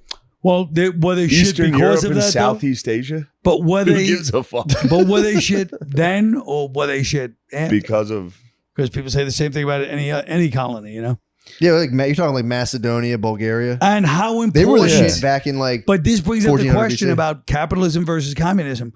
How important is free will? That's the question. So I don't know. You know what I mean? I mean, that's what this whole thing is about, right? yeah. Yeah, or I think it's human organization schemes. Aren't there people at the top of communism who live like very well and kind of rule still anyway? Yeah, that's what happens. Yeah. Yeah, so I think it's just kind of like which one do you want, peasants? It's like you get to compete and have fun, or it's like, or you share. And it's, Right. Yeah. But I mean, obviously, I I'll like kill capitalism. communism. I like the Don't want idea it. of capitalism. the what? Capitalism, I mean, obviously, when it's unfettered, it's not going to work. But the idea of capitalism I like because it appeals to humans' nature's greedy side, which I feel like anytime you appeal to people based on something that's not so innocent, that's probably the healthy way to go, because that's how people's nature is. It's not repressed. But if it goes too, obviously, you can't have people just doing whatever they want. That's a Yeah. problem. Just Yeah, I mean, going so- into space. Was that Just Like, it was guys just launching crazy. themselves into space. I mean, the results are in. So far, it's one in terms of Capitalism? like remaining a thing in the world. Yeah. Yeah. Oh yeah, It's one. It's one. and yeah, it's winning. and currently. communism has to try harder to keep people from giving their opinion. So that means it's not a good system. That's true. You know what I mean? Yeah, it doesn't work very well. We're dancing with that a little bit, Yeah. not being able to say stuff. So Oh, absolutely. we'll see. Maybe that'll go well. Who knows? Maybe the whole thing will just collapse and we'll all fucking die. Well, I just wish my That's- eye would stop watering right now. Why? Why is your eye watering? I think I had hot sauce this morning. I rubbed it right in my eye. But go on. Sorry. that's don't mind crazy. Me. This is your Vietnam. This is, man. I'm suffering right now. It's my Ho Chi Minh. One time I was out with a girl years ago, and you have to say years ago, I never be married, but it was years ago. But I had some kind of a sauce. Here's what I realized, by the way. I came, so I had some. It was like a pepper flake, a garlic and oil, but really hot sauce. So I go to pee. So you don't wash your hands before you pee. You wash them after. Not anymore. So anyway, I pee. I wash my hands, and I realize my dick is on fire. Oh, And I'm sitting there with her and I'm talking. I'm going, and finally I had to just tell her what was going on. My And I dick's just on walked fire. back to the bathroom and just splashed myself with water. But isn't it weird? You don't wash your hands before you hold your dick, which Yeah. is when you should. I would say, course. yeah, definitely. I don't And wash my after, hands after maybe. every Of day course. ever. But it's after is more. I just saying- never yeah. do. Never. What's that now? I just never wash my hands. Never either way. No. I smell my hands. If I take a dump, I smell them. If they smell, I'll wash them. If I emerge clean, I'm Damn, like, your eye is fucked dude, my eyes up. fucked up. I don't know what's going on. I Yeah. got something in it. You got Bieber, dude. I might have fucking. What does he have? Oh, Hunter? no. You have a. He has Hunter Biden syndrome or something. No, what if you have that stupid other thing? What's it called? Whatever Bieber got? The fucking. Oh, no. The eye thing. He got the Joker face. What's it No. called? What's the eye thing? Pink Justin eye, Bieber. yeah. Justin Bieber. Is that what you yeah. were looking for? Was pink eye? Yes. This guy's got There's all the answers. Conjunctivitis. Conjunctivitis. You're Yes. looking for the medical term. All right. But I'll take pink eye. Vietnam. Ah, it's fine now. What the fuck happened? What happened? Vietnam? Yes. Well, that's what I'm saying. it was. I said it was a weird narcotic state where it's been kind of a thing after World War II. It's gone now, but where we're like, no, we don't really fail. Everybody wants this because it worked so well. Not just World War II, the Marshall Plan even worked because we're dealing with all these countries and suddenly they're coming back. By 1960s, 50s, Germany's even back. So we're like the benign guys that we control things, but everybody's kind of like getting their thing who wants to be on the team. And then, we didn't realize there was a whole undercurrent. So like the overcurrent is Europe, then the undercurrent is the colonies. So all the colonies were rebelling starting in the late 50s. Oh, yeah. From Africa to, South America. And so there was that whole thing going on, The vacay spots were popping There was so off. much going on. Isn't it weird? All the sandals. The Sandals Resorts. All the Sandals resorts where they've had it up to here. Yeah. That makes So sense. it was kind of a weird, it was an interesting time. I can see communism appealing to that. Yeah. You're down Of with people You gotta course. share the fucking daiquiris. pissing dude. around the cheese. Absolutely. Yeah. Well, like Cuba, look at Cuba with the whole mafia thing. It was such an interesting thing where it was like, they letting all these capitalist things, and then they were like, no, and Castro came in, and you know what I mean? They, even though Cuba failed, they didn't like the corruption level that was going on. The same thing with South Vietnam. Yeah. That was the thing. We propped up some fucking dumbass. We propped up a dumbass. And we would never get rid of it. And then as soon as you saw that part, we were watching it. Yeah. We propped up this dude who just immediately started persecuting the Buddhists. Absolutely. Started. Yep. His wife was a fucking monster who was like, good, I'm glad they're burning themselves. Yes. His wife and it his was- brother. Yeah, they were just morons. Yeah. Yes. And we couldn't back off because we were like, it's still better than communism.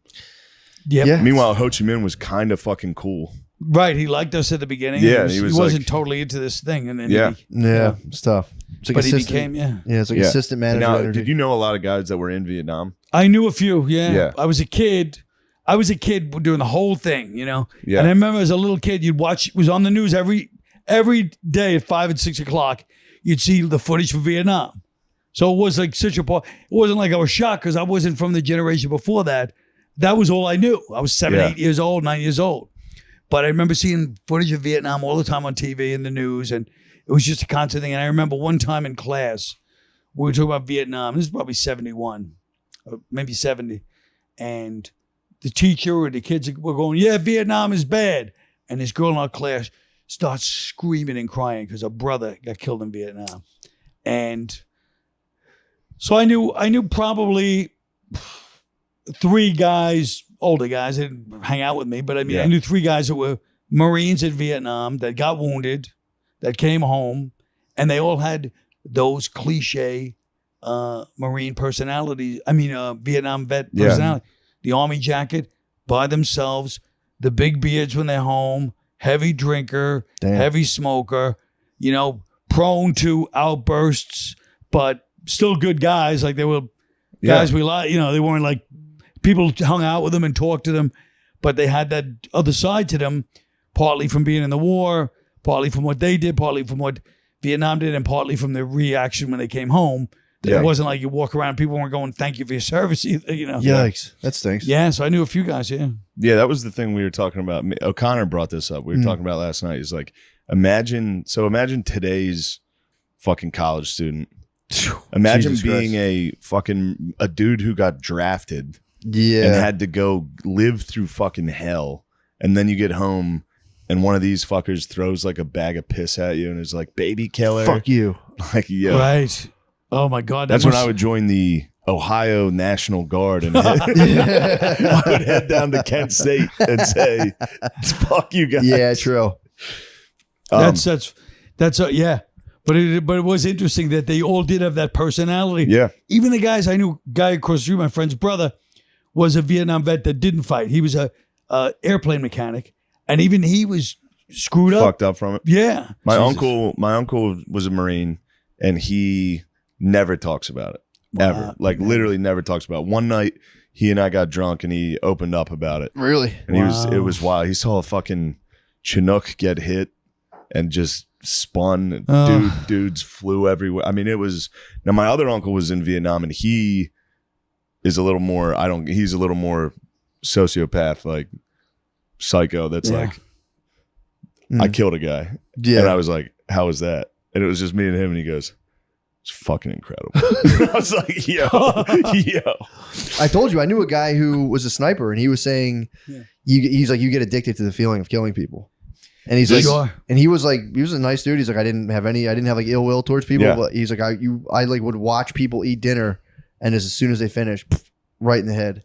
He's like, by like the 12th one, he's like, you get like a god complex, and you're like, I'm ending this. God is done. damn. Yeah. So you just watch people hang out. And the guy in Vietnam. I've told you this before. It was like a 90-degree trail, and you couldn't see around the corner. So he's walking one way. A Viet Cong was walking up the path.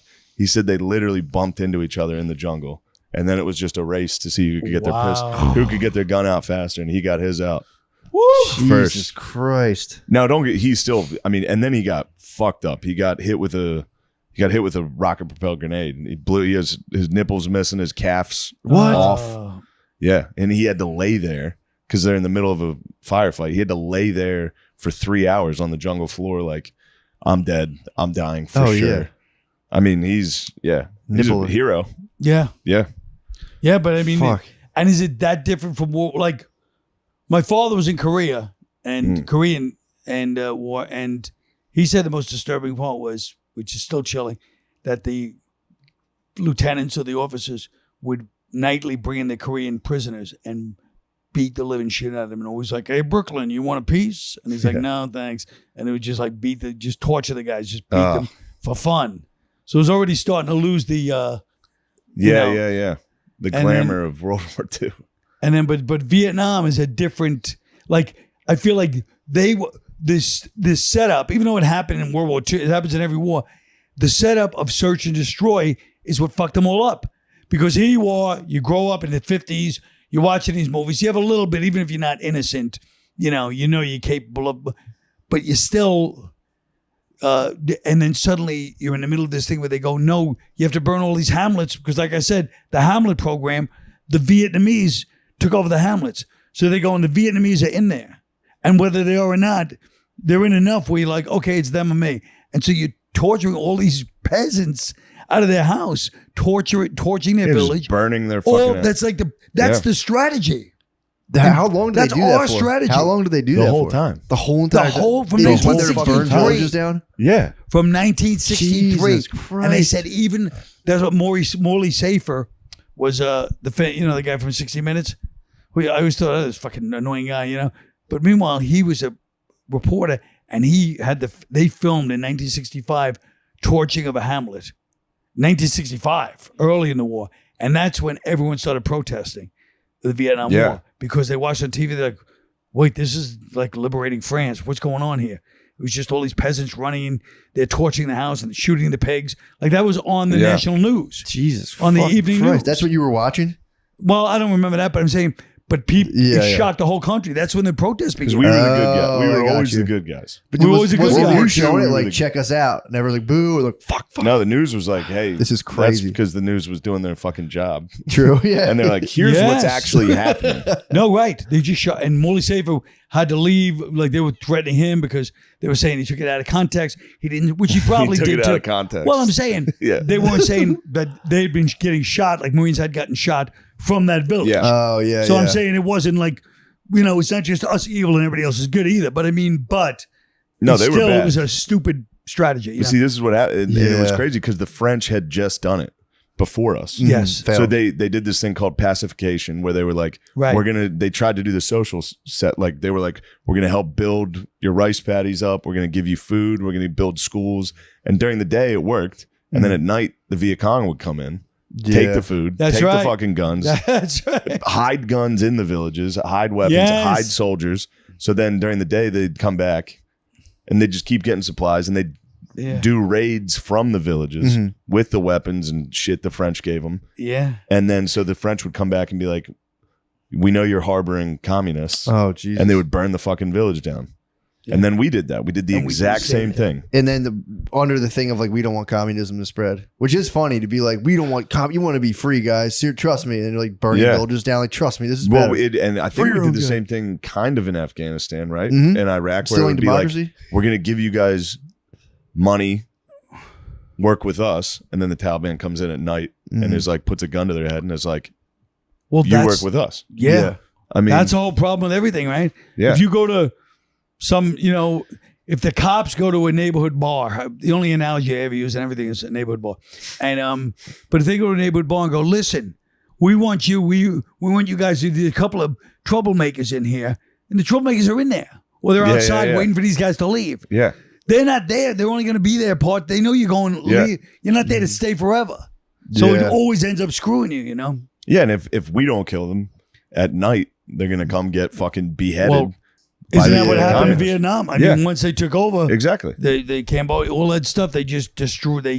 Genocide got rid of everybody that bugged them in. Everybody with a pair of glasses. You know what I mean? Yeah, I mean, It's like how'd you get those? They literally went. Well, just anybody who was sort of Yeah. fancy themselves intellectual. It was like It's like the army came in and literally just rampaged through Bushwick, Williamsburg, and Greenpoint in the past 3 years. Nice. And just said, Hey, I everybody get it. here who's I get it. everybody here who's been to a show at a bookstore, just line up. Just burned the bookstores. Yeah, it's. I mean, that's the thing about. That's why I never really got into Vietnam. I like the Civil War and World War II, where it's like Yeah, it's kind of noble, right. It seems and then like and then Vietnam is the first one that's like well, it's so. But even Korea was like a harbinger. It's all like Korea, so yeah. psychological, right? Yeah. And I had another uncle who fought in World War II and fought with Audie Murphy. Do you know who Audie Murphy was? No, who's that? He's the most famous World War II hero. Okay, Like they made him a movie star. He wasn't a good actor, but he was this legendary World War II. My uncle happened to be in his unit, oh wow, and he said that all the hype, to show you the difference in the war, all the hype about him was true. He goes, this guy was the bravest. He goes, he was so crazy. He'd run right into battle. Yeah. They were at Anzio. They were at Battle of the Bulge. All these places. He goes, he would just run right into battle. he's nuts. and in those days, they'd celebrate now Like, in man, World that's a War II. hero. Even any movie about Iraq, there's still an undertone of darkness. All the World War II movies, they're like, hey, there's no problem here. Yeah. Kick their ass. Yeah, like That's this guy's great. It had like a positive Like tone to it. John Basilone. What's guy? that? He was in the Pacific. There's a rest stop in New Jersey, like one of the first rest stops. That's what he got out of it. Oh, He got the Medal of Honor. That's awesome. He fucking. It's in the Pacific, and like he goes wild, picks up his gun without the fucking right. heat pad, just mows down the jet, and then he goes home. So they put him on a USO tour Yeah. to sell fucking bonds, Yeah. and he's like, "No, I need to go back and fight." Yeah. So then he goes to Iwo Jima and is like, "I'm going to do that gun thing again," What? and he died. Oh no. Yeah, he Bust out the died, trick. but he got Yeah, boy. Like was he a- does a side choice. Yeah. yeah, he fucking Yeah, my But mom's you got cousin a did rest 3 stop. tours in Vietnam. He Really? did one, and he's like, send me back. He did another, and he's Whoa. like, give me one more. Who did it? My mom's cousin. Wow. He He did did 3 He tours? did 2 more. He 3. Wow. did 3. He was like, fuck it, I'm not going back. I'm gonna And what did stay he here. end up doing after the war? I saw him like spazzing, fighting an arcade owner on the boardwalk one time. that was Charlie. Good man. He's a that good was man. Charlie, dude. Dude, he was. but that's the whole point. Yeah. He was with my mom the one time when they were younger, and he was sleeping in the car, and some guy like screamed something at my mom, and he like popped up and just got out and beat the shit out. They were in traffic on the highway. Yeah. He beat the Sure. shit out of the guy and throw him on the side of the road. And he's like, "Come on, let's go." Imagine that guy. He sees a woman in a car. He's like, "Fuck you." The guy And the sits guy up. pops up. Yeah, dude, just pops That's up. a Vietnam. The Fresh Vietnam from vet. 3 tours. Yeah, I think it was like 74. Just pops up like what?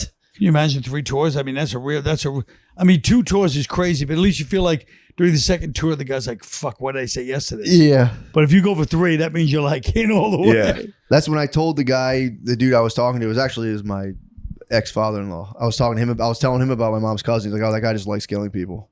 Yeah. And I was like, "Maybe." I mean, he probably just. There's also the guys. Everyone's that got their thing. You go there. True. You go there, and then you go home, and you're like, I can't be home Mm-mm. after. Yeah. You're just in the fucking jungle Yeah. killing Yes. people. Now you got to go pretend to be a human. Yep. Yeah. It's like Yeah. when you get off the road for a long time. Yeah. Say it happens to cops. It happens to cops to a lesser Dinner degree. with a friend. What's that? Yeah. It happens to cops too. Yes. They get addicted to that adrenalized state and they go home. They're like, "This sucks," Sure. and they stay there forever. And Get fat. but the other thing with Vietnam, which I've watched a lot of those YouTube guys where they interview, and you see the similarities in them eventually. And one of them is that they said they got screwed. First of all, just imagine this: supposed to be the country sending all this money for aid. Several of them said the C rations were terrible. He goes, we looked at the date on some of them. They were Korean and World War II. Yikes. That's how old the sea rations were. Jesus. That they're giving to the troops at supposedly the richest time in our history. And the other one is the M14.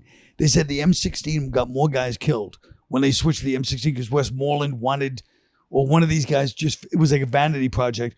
The M14 wouldn't jam in the mud. The M16 jammed, and they said guys would just be getting killed, bayoneted to death because it would jam and you couldn't unjam it. Oh, fuck. And the M14 was, the early gun was better. That sucks. Yeah. America really fucked up.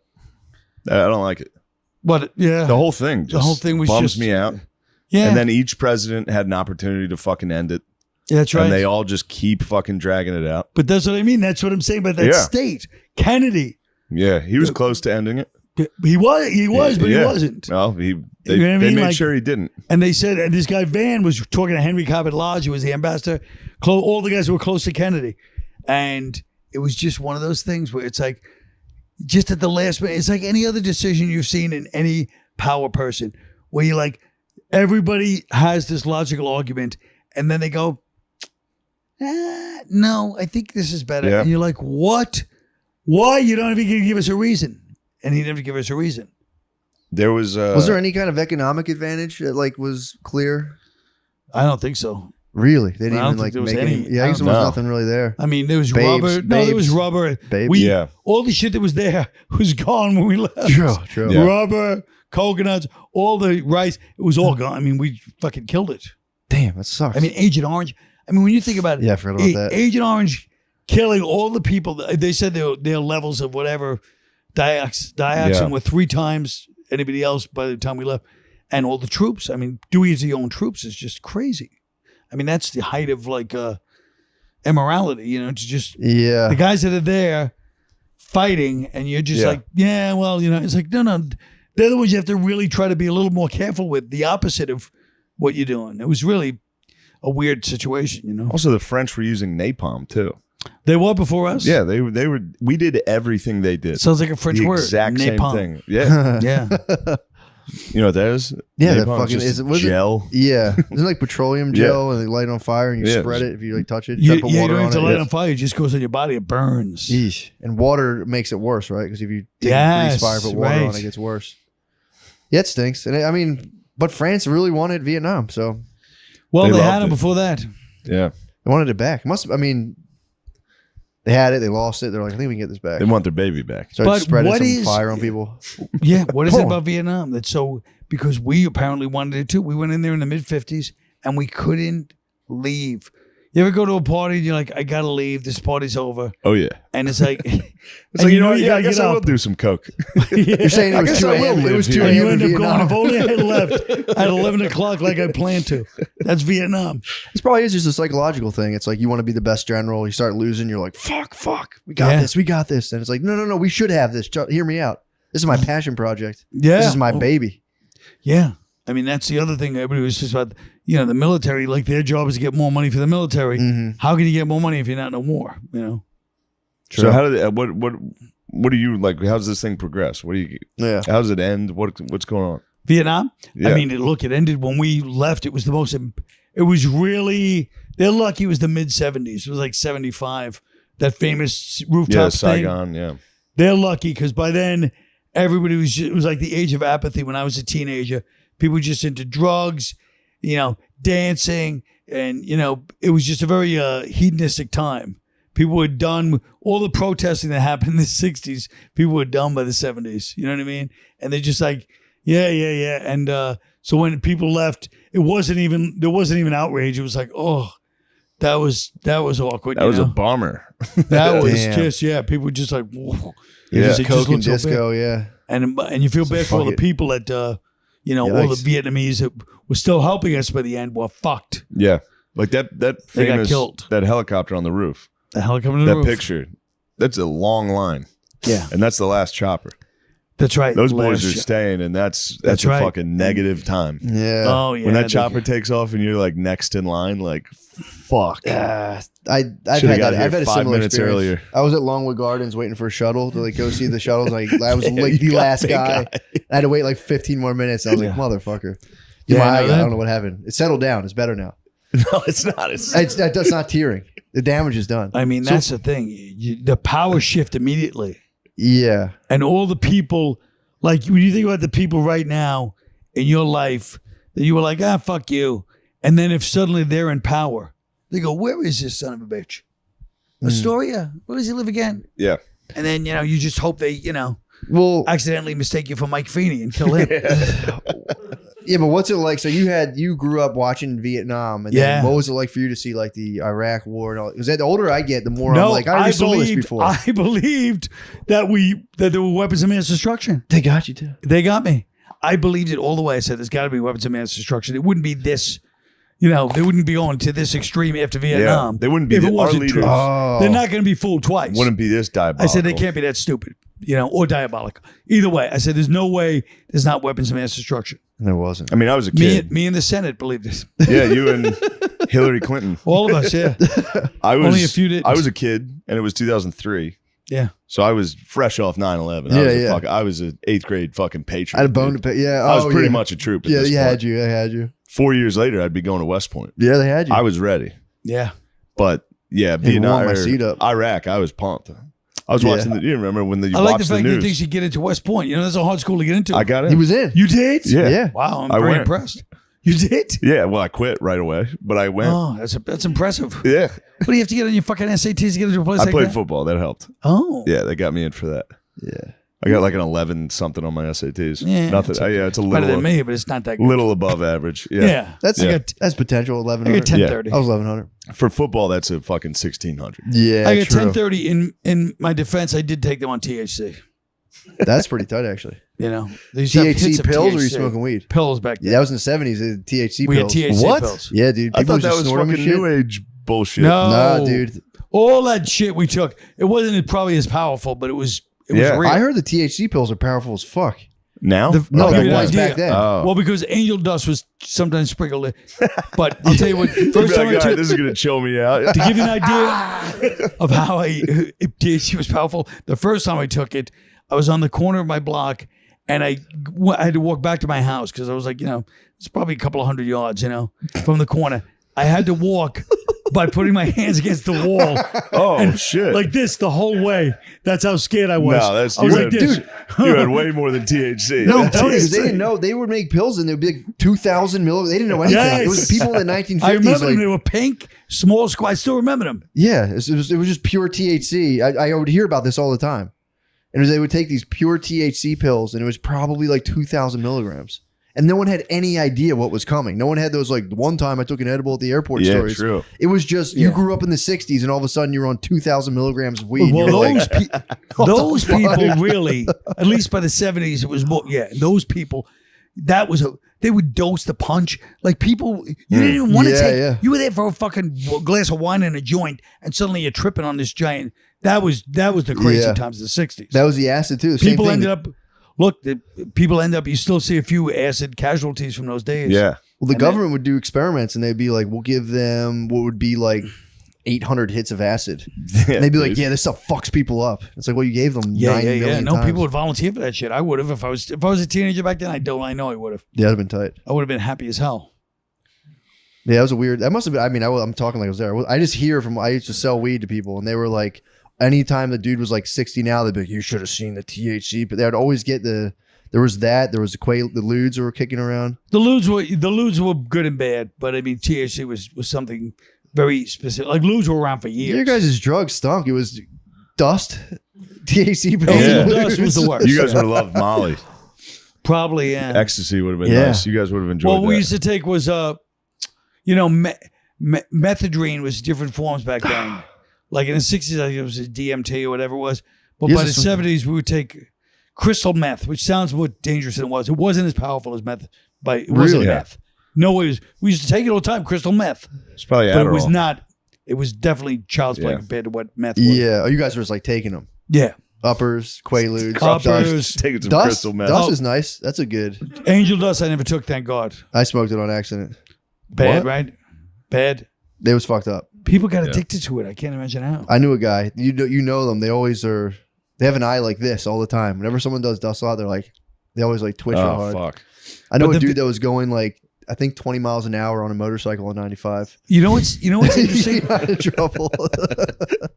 You know what's interesting about Vietnam, which I realized we all had army jackets in the mid 70s, early 70s to mid 70s. Everybody wore the green army jacket. Like that was the biggest style. And it was Vietnam vet. It was Vietnam clothes. So even though nobody really welcomed them home, that was a really important part of the style. That's funny because people dress like construction workers now here. Yeah. So it's That's right. kinda like, yeah, it's weird. Yeah. You dress like somebody who works harder than you. True. That's right. But yeah. So did you get to witness like dudes coming home and getting kind of treated like shit? No, but I definitely, like I said, in class, that girl's brother guy. Yeah. And like I said, I knew the Vietnam vets, but they didn't get treated like shit in my neighborhood. I mean, but because everybody's like, oh, like I went to Vietnam. It was It's fucked up. It was a consequential thing. I think it was mostly like at protests or at the airports.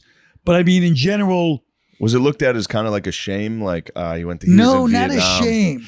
But there was something like it was a serious, like everybody knew, like these guys went through something that was a little different from like World War Sure. II and stuff. That's how And it they, is. and they had long hair. So even the patriotic people were like, this guy's like, you know, Oh, fuck. because they had Yeah. long hair.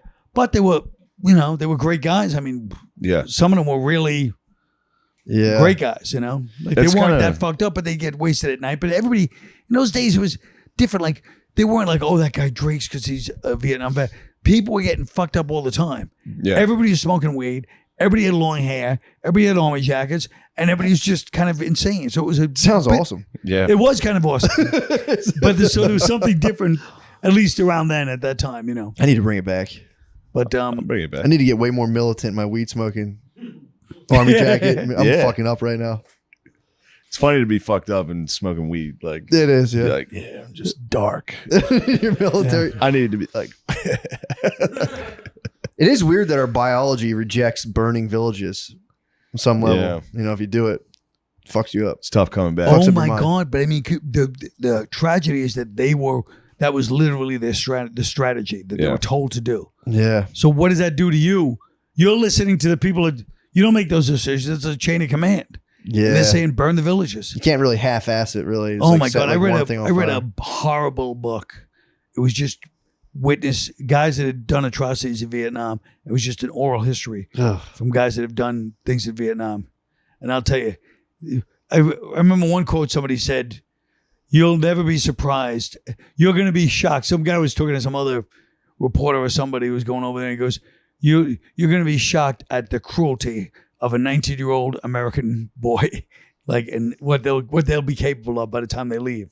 I mean, that's And the the guy thing. goes, that's what happened. Yeah. That's the thing. Every one of these wars, every one of these atrocities is 19-year-old, 20-year-old boys they've been killing people for a year. Sure. They're gonna go wild. Yeah, once one of your friends gets shot, it's like, all right, well, fuck Yeah, this. we'd be the same fucking way. Yeah, Yeah. of course. You know, I mean, to varying degrees. Some people would love it more than other people. We'd all be the same way. Yeah, you would love it. What, war? Yeah, no, committing atrocities. Yeah, right. I'd hate it. You would be the I hate it. worst. Fuck me up. I'd be in a long hair and a jacket so quick. Just like, what the fuck's going on?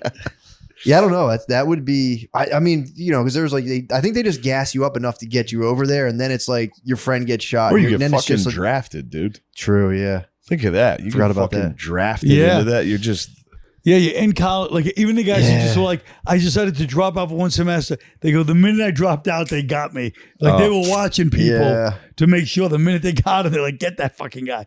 They're probably like finding out their grades are like, Yeah. and get this, he's going to drop yeah. out. He's not gonna do Yeah, anything. my uncle played basketball just to get out of. He played basketball at Westchester to get out of it. I Really? think, yeah. Who did? Michael Jack. He played. He was like, he was of the perfect age to get drafted, and he just hooped it up. My dad was graduated college or high school in '74, Mhm. so he got a draft card, but he was. My dad was too. I always my- make fun of him for being a draft out. He got a draft. He got a draft card. He didn't get drafted. But Yeah, 74. the was war all- ended. People trying to get out of there. the Yeah. war ended, but it was funny it's fun to make fun He of him. probably got the last year of the draft. The draft Yeah. probably ended in Oh, that 75. must have been Yeah. so nice. It's nice to make fun of him for being a draft. I can't out. believe he played Very funny. football at West Point. That's pretty impressive. Well, I didn't. I quit. Yeah, you But, practiced. but let's answer this question. Did you just play football in high school and you were going to try to get on West Point's team? Or was West Point putting you on the team? No, West Point recruited me. I got recruited. Uncle That's Sam. impressive. Yeah, Yeah. it is. It's fucking Division 1, isn't it? Yeah. D1 ball. Shit. Yeah, that's why What I went. position do you play? Wait, Offensive line. Quarterback. Wait. I was the quarterback. I was a wide I was out. going to say tight end. That'd be really nice. No, Tight I end's was the best position I to was play a in fucking football. offensive True. guard. Tight end's the best position because you don't really have to block. You don't really have to catch, but you have to do both, and you do them whenever you want. True. You just got to run and go. Tight end. That's it. Yeah, 3 steps, cut across the middle. That is Yeah. impressive.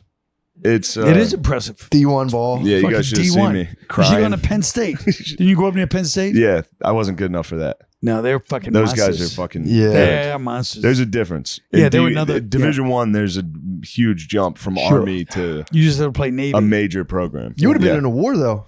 Yeah, it was 2006. I would have been. You've been in the Yeah, I Army. would've you would've graduated. been. Yeah, I would have been in. You might have tortured. Middle You might East. have you would have tanked been the in Afghanistan. village. You would have been at the surge in Iraq and then Afghanistan. We shuttled you right over to Afghanistan. Man, you would have been. And I went over I'd and did have been shows in Djibouti too. We had, we Oh, had troops nice. in Djibouti, Yeah, right by right. Somalia. We got off the plane, and it was flies. I mean, the whole sky. Like I'm like, what is this? What is right up here? Was this dark like dirt? Like I thought there was like a some kind of a coal oven. It was flies. Oh. Ugh. It's fucking flies. Djibouti and Somalia would not be great to grow up in.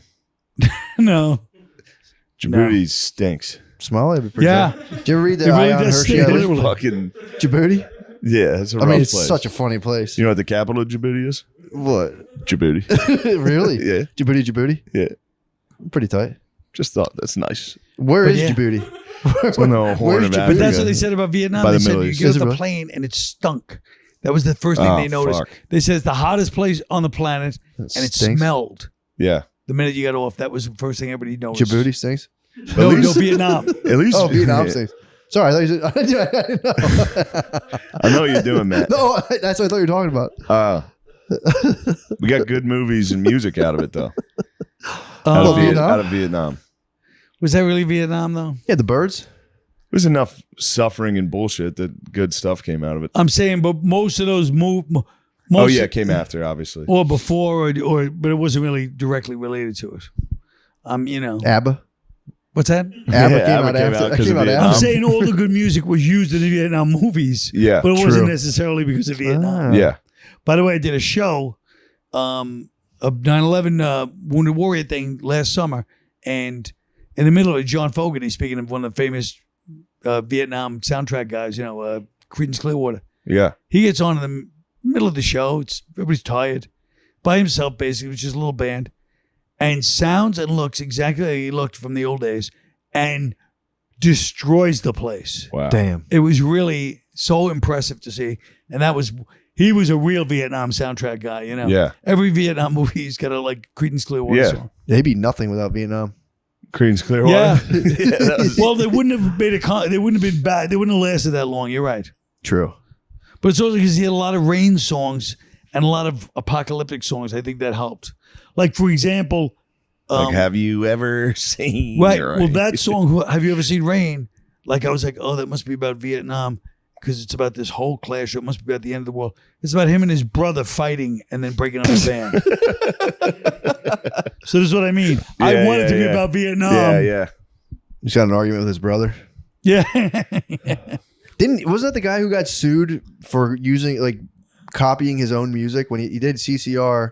That was owned by some record label. Then he put out his own stuff, but it sounded so much like CCR. He got sued by his record label for That's stealing his evil. own music They would for sue a sounding guy. too much like himself. That's evil. That's a tragedy. Maybe That's Hitler was evil. right. That makes me sick. I think that was him. That makes me sick to my stomach. Yeah. They have the audacity to sue a guy. It was illegal for him to go "Da-na-na-na," To too be many himself. downstrokes at once. They'd be like, Oh my God, that's really psychotic. fucked up.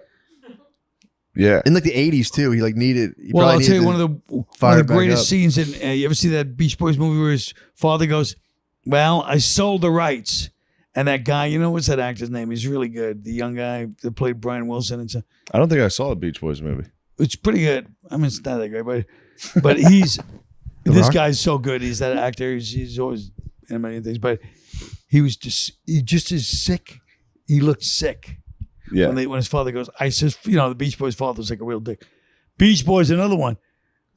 talk about like I wonder how that influenced their relationship with music. Like, because music, Beach Boys is before people knew about Vietnam. Mm. And then, so a lot of bands were associated with the more conservative. I would say here are the bands that would be the Vietnam vet guys, not the hip music. It was anti-war. I would say the Beach Boys, Frankie Valli and the Four Seasons, the Young Rascals. Like, there's certain bands. Damn, it sucks to have PTSD and listening to fucking the Beach Boys. It was probably Waking up in yeah. nightmare every day. Well, then they got weird. The Beach Boys ended up getting kind of weird. Sure. Well, I don't want to discuss it unless you guys watch the movie. Oh, Because it's true, such true. a known entity. But the whole thing is that crazy Mike Love, he's the lead. Yeah. He was the one, he tried to sue Brian Wilson for using the name Beach Boys when Brian Wilson wrote all the songs. That's fucked up. But then he gives this speech. You have to watch this speech of him at the when they were inducted into the Hall of Fame, Rock and Roll Hall of Fame in like 1988. Because everybody said he was kind of a douchebag, He gets up there and he goes, "This is 1988, 88," Yeah. and he goes, "Beach Boys, I'd like to thank. We had more #1 hits than anybody else. We toured the world 16 months in a row. I'd like to see the Mop Tops, that's the Beatles, try to beat that one." Oh, fuck. And then he says something else. He goes, "I'd like to see Mick Jagger and the Rolling Stones try to top," like he was literally arguing from like 1965. The Beach Boys And the are whole number place one. was like, oh. Beach Boys fucking rule, dude. That just moved me. I'm like, fuck yeah, dude. Fucking Yeah. pussy ass Beatles. Beatles are fucking pussies. Mick Jagger's a bitch, dude. Yeah. The Beatles are the best. First of all, I love the Beach Boys, but the Beatles are the best because just imagine everybody's trying to be hipper and more bluesy, and these guys will be like, "Ba, ba, ba, ba." In the middle of their thing, they'll do songs with fucking oboes and kazoos. Yeah. That kind of rules. Yeah. I mean, it's kind of Yeah. badass. They took it back. back for the whites. They took it back to their stupid dance hall shit from England in the 50s, But that was Did you a watch the producer. Get Back documentary? No. That made me a Beatlemania. I heard it was Beatlemania awesome. I pretty want to tight. see it so badly, but I want to get Disney Plus. I'm just too lazy. I'm sick of putting in passwords. True. I can't do it. I have to have a password for Disney Plus. Can't they have one password for everything and just use it? Like one thing you could buy a subscription. It's communism, dude. We almost had it. We Yeah. fought it off. What's that now? Yeah, it was communism. We almost had it. Yeah, we were Communism all has on one one password. One One password. password, That would good. get me, actually. Like, dude, everything's on one thing. Just put on your gray sweatsuit. But the Beatles were, they were part of that. Music was, you're right, like music was really part of what people at that time, like I remember it was such a Vietnam thing. Like you would see these shows, and even as little kids, we knew, like if you'd watch like the Dean Martin show, because we watch everything, you were a little kid, and you watch like, the Dean Martin had a TV show, and you knew they were pro-war, and Nice. then you watch, almost no other TV show was anti-war, really. Laughing was a little bit, and Which one was anti-war? what, Laughing?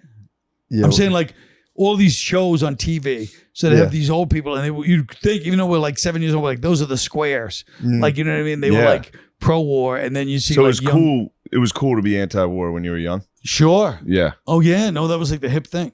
Oh, so you're saying like the sanctioned station shows were just kind of Yeah, like like most of you knew like they were squares, even though we were little Yeah. kids. We knew sorry. they're squares. You're good. so the shows of that time were supporting a horrific war and like a horrific kind But of they weren't really government thing. supporting Yeah. it, but you now, just kind of knew no way. that was like the way it was in Yeah. some weird way. You could sense like that was it. That's why Saturday Night Live was the first really anti-establishment. Like I know the Smothers Brothers and all this other stuff, but Still are. Saturday Night Live, SNL's, yeah, they go against the grain. oh yeah, Way big time, dude. yeah. But I mean, at that when they first started, but again, it wasn't political by then. Yeah. That was Yeah. just like, oh shit, these people. We all smoked weed. Like the whole country smoked weed in those days. Everybody got fucking high. It's amazing to me that it wasn't legalized then. Yeah. Everybody smoked weed. Everybody had weed on them at all times. Everybody, under age 40. And SNL was the first time people were like wearing tie-dyed shirts on TV. Like they didn't dress up and jeans, and you could tell they were Really? Yeah. stoned, and you could tell they make little jokes the whole show about being stoned. So like Huh. that was like it was the most breakthrough thing anyone had seen on TV. That's kind of nuts to think. When was that? 75, 76. That's kind of nuts to think about. Yeah. That was the end of right after the war ended, I guess. And now, Yeah. the major late night shows are just freewheeling. Big Oh, time they say it freewheeling. Now it's just back to Vietnam, Truth to power. where they're all like Yeah, Truth to power. You better listen to the government. true. Like, all right. Yep. It's The kind of fucked government's up. right. Dude, I'm telling you, I talked about that earlier. It's the concept of enantiodromia, where anything at its absolute extreme flips into its opposite. Yeah. Sure. What do you call it? Anti what? And I think I'm not pronouncing it right, but enantiodromia. I'm not sure. It's a swing of the pendulum, dude. Yeah. The pendulum's reaching just to go back. Can't to you the say other side. swing of the pendulum is more poetic? Yeah, Why do you true. have I to should use a say that. scientific term for something that was beautifully? It just sounds cool. No, swing of pendulum sounds cool. The pendulum swing. The Pendulum of the sounds cool. The zenith of the pendulum is just the beginning of it going Yeah, back like to the that other pit in the state. pendulum. I like that. I mean, that's not what you're saying, but pendulum is much cooler than antiodromia. Okay. Yeah. Matt, Fair shut enough. the fuck Matt, up. What are you listen thinking? to me. Sorry, guys. Poetry. I thought I was doing something. Poetic. Antiodromial is nice. My eye hurts. What's the fucking snake eating itself? Ouroboros. That thing too. That too. Yeah, that's in there too. We got that. You know what I'm Snake saying? eating itself. Yeah, Yeah. I don't know. Fucking Yeah, whatever. Ouroboros, dude. What do you Yeah. call it? Ouroboros. Ouroboros. Cosmic Star, yeah. But does it Yeah. really eat itself, or does it just appear to eat its own skin? That's the question. Really, nobody knows. Gosh. Let's get back to Vietnam, dude. How about King Rat? I like that one too. What's King What's Rat? that? All the rats are in a circle together. Do you know that one? Yeah, they all like eat. What do? Their tails get caught together and they end up. Oh yeah, a rat net, like when their tails get knotted together. You ever see that? Oh, fuck. It's That's what a fucking King Rat is? disgusting. Ew. Yeah. And what do they bite each other to death? I Probably. don't know. That's what rats for sure. Oh You ever my see God. rats get killed by terriers? Yes, That's Pretty fun to fantastic. watch. the greatest. Yeah. It's like is in Northern really England. fun to They're like, watch. okay, well, let Yeah, me they go. just dig them up. Oh. And, yeah. Yeah, it is the best. That's good. It's the best. See them scared for once. Yeah. Not so tough. I don't mind the rats in New York. You don't? They don't affect me. Nah, they start. That's they'll- because you live in a story where it's a. There's almost no rats up here. That's right, because it's Yeah. all. Well, I'll tell you where they are. They eat Probably right by the that little area near the airport. Although I Probably. saw one last night for the first time, Big like boy? on my front porch there. right here. Yeah, it's the first time I've seen one. It's called an airway. What is it called? Airway. Airway? Front porch. Well, there's no porch. Well, you don't have to be poetic about it. No, but airways. But I'm being New York about it. Call it airway. You call it an airway? Yeah. I'm not in New York at all. Yeah, but it's just you're living in. I know. I'm working on it. Airway. Why do they call them an airway? I don't know. What? That's what we call them growing up. Airway. Oh, you're from New York. Yeah, Where in New York? Brooklyn. How do you feel about Brooklyn now? Oh, it's fantastic. Well, I mean, I have mixed feelings because, like I said, if it had kept going the way it was going, it wouldn't exist anyway.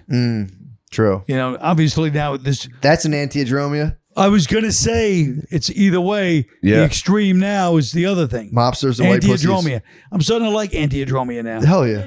None of us are saying it right. But I'm only- pretty sure. Yeah. That is My the girlfriend thing. likes Brooklyn. She I does. like Queens. You do, yeah. I like this. This is good. This neighborhood's good. I used to live up the block. Yeah, that's crazy. You lived right I lived there. right up the. I lived on 42nd Street and 30th Avenue. Yeah, What? there's a bar there called Blackbirds. I don't know if it was around back then. Well, back then Suspenders. Suspenders, the Fireman Bar on 37th and 3rd. They used to have a location over there. okay. The bus terminal's still over here, right? Yeah. Yeah, that's where I live, right near the bus terminal. Fuck It's yeah. wild. It's crazy to me. I like. Walking I the train is a kind pain of in like my seeing ass. the rats though. Like You do? when I walk from the stand and the cellar, like back and forth, you walk through. I guess it's Washington, not Washington Square Park. I think Grant.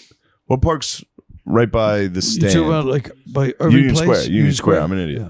And the wall, the park's like shoulder level. 'Cause it's a Yes. little elevated, so you see the rats like see them On running the around wall? like right next to you. They love a wall, don't they? Yeah, They love a Wait, so trail. did you see the dude? Did you see like 42nd Street back in its heyday? I didn't just see it. I What was it like? indulged in it. What was it like? It was like That was a glory just fapping at a peep show. it was yeah, it was I mean, I was a kid, so to me it Oh, was it's very perfect. exciting. I was It's perfect. 19, 18, but wait, it where? was, it 42nd was like Street that. Deuce. Honestly, Oh shit! 42nd Street back I when thought it you were was, talking about this street. I was like, what the I'd, fuck? I'd, is going on I'd, here? This is 42nd I'd Street. fap on 40. I'd fap here. I do whack off on Just the 42nd Greek Street. guys. Just the Greek guys drinking like sparkling waters. Wait, when you lived here, was it all fucking Greeks and Russians and Arabs here? it was Greeks. Yeah, Yeah, it was all Greeks. Back then, it was all Greeks. Yeah, I lived there in the 80s, yeah. probably 85, 86, Damn. and I feel like it was yesterday. Really? I feel like I was just here. I was like, yeah, I used to live around here. It was 100 years ago, and I'm like, yeah, it just feels like it was yesterday. That's crazy. That is fucked I feel up. like I was just like 3 summers ago. So you lived. Yeah, that's crazy. So you love the Deuce, the show. I like that show. I like And the you idea lived of that witnessing Yeah, that. I lived. I mean, I was in Times Square when it's funny because the 70s to me, when I was a kid, like teenager, and we go to Times Square, it was wild. But the 80s, it was a little more dangerous in a different way. I can't really describe why, because it was the same, but the 70s was like more like the Deuce. Yeah. And then the 80s was like these huge gangs, but the 70s there were huge gangs too. So sometimes you be on 42nd Street and a swarm of kids get off the train and just start robbing the few unshady people that were there and just start knocking shit over, ripping. It was the early days of camcorders. So you see the kids waving the trophy for camcorder, you know what I mean? Gang. But so it got a little wild, but I mean, and but like I said, I did a whole show about those days in New York, and one of the things I talk about is how people would go to a play and nobody went for dinner or drinks after Broadway show. You went right, get the train or cab and get the hell out Took of there off, yeah. immediately. Nobody would hang out after. You'd have dinner before. Or everything was shut down by 11 o'clock Really? after a play. Yeah. No, the streets would desert. All Times Square was crowded, but with dirt bags and a few tourists that are like, what am I doing here? But the Broadway's, all like 8th Avenue, all those restaurants, all shut by 11 o'clock. Damn. But you were saying as a teenager, you had access. We to- loved it. You just could- take the train right here. Damn, you're getting just going to And I a lived lady with a in bush. the 80s, mid-80s, I lived in 45th Street and 9th Avenue. So I was always in Midtown in the middle of the heyday of all that stuff. You know? Yeah, it's crazy. That used to be like severely fucked up over there. Now it's just like It was really bad. Yeah. that's You awesome. missed when it was shitty? Yeah. I mean, you miss it, of course, but you're looking with rose-colored glasses. Yeah. Yeah. You know, it Like was if you were very there bad. now, you'd be mad. Oh yeah. Well, even then I knew you could die. There was a lot of bad shit going on. Yeah. Yeah. Even, So you always remember like, oh, this, but it wasn't some fun glam. Yeah. Taxi Driver is fun to watch as a movie, but when you're in the middle of it, it's like, yeah, no, it was really bad. yeah, because even what was that Bruce Willis movie where it's shot in Philadelphia in the 80s and it's just terrifying? 12 Monkeys, was it? Oh, yeah. They shot a Bruce Willis movie in the 80s in Philly, and it looks crazy how fucked up it was. 12 Monkeys in the late 90s. Was that late 90s? But that's Philly. You have to subtract 10 years from New every York. other Yeah, place. true. Philly's fucking shitty, I dude. know. Philly's New York in the 70s. I used to always say that. Yeah, it's It's, still.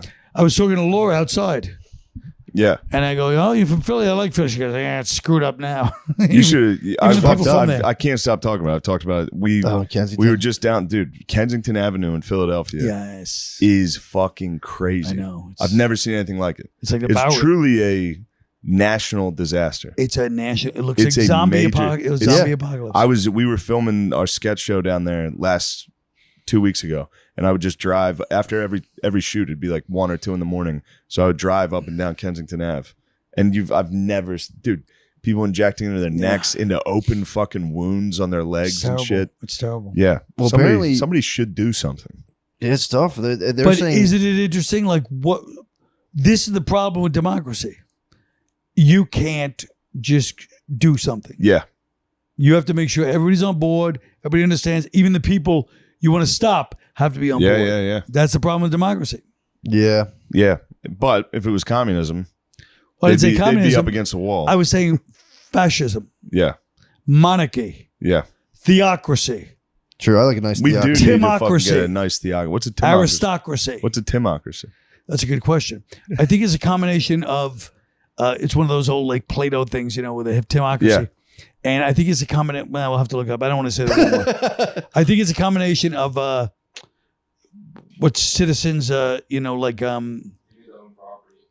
nice. Okay. What is it? Oh, there you go. Oh, I thought you knew it.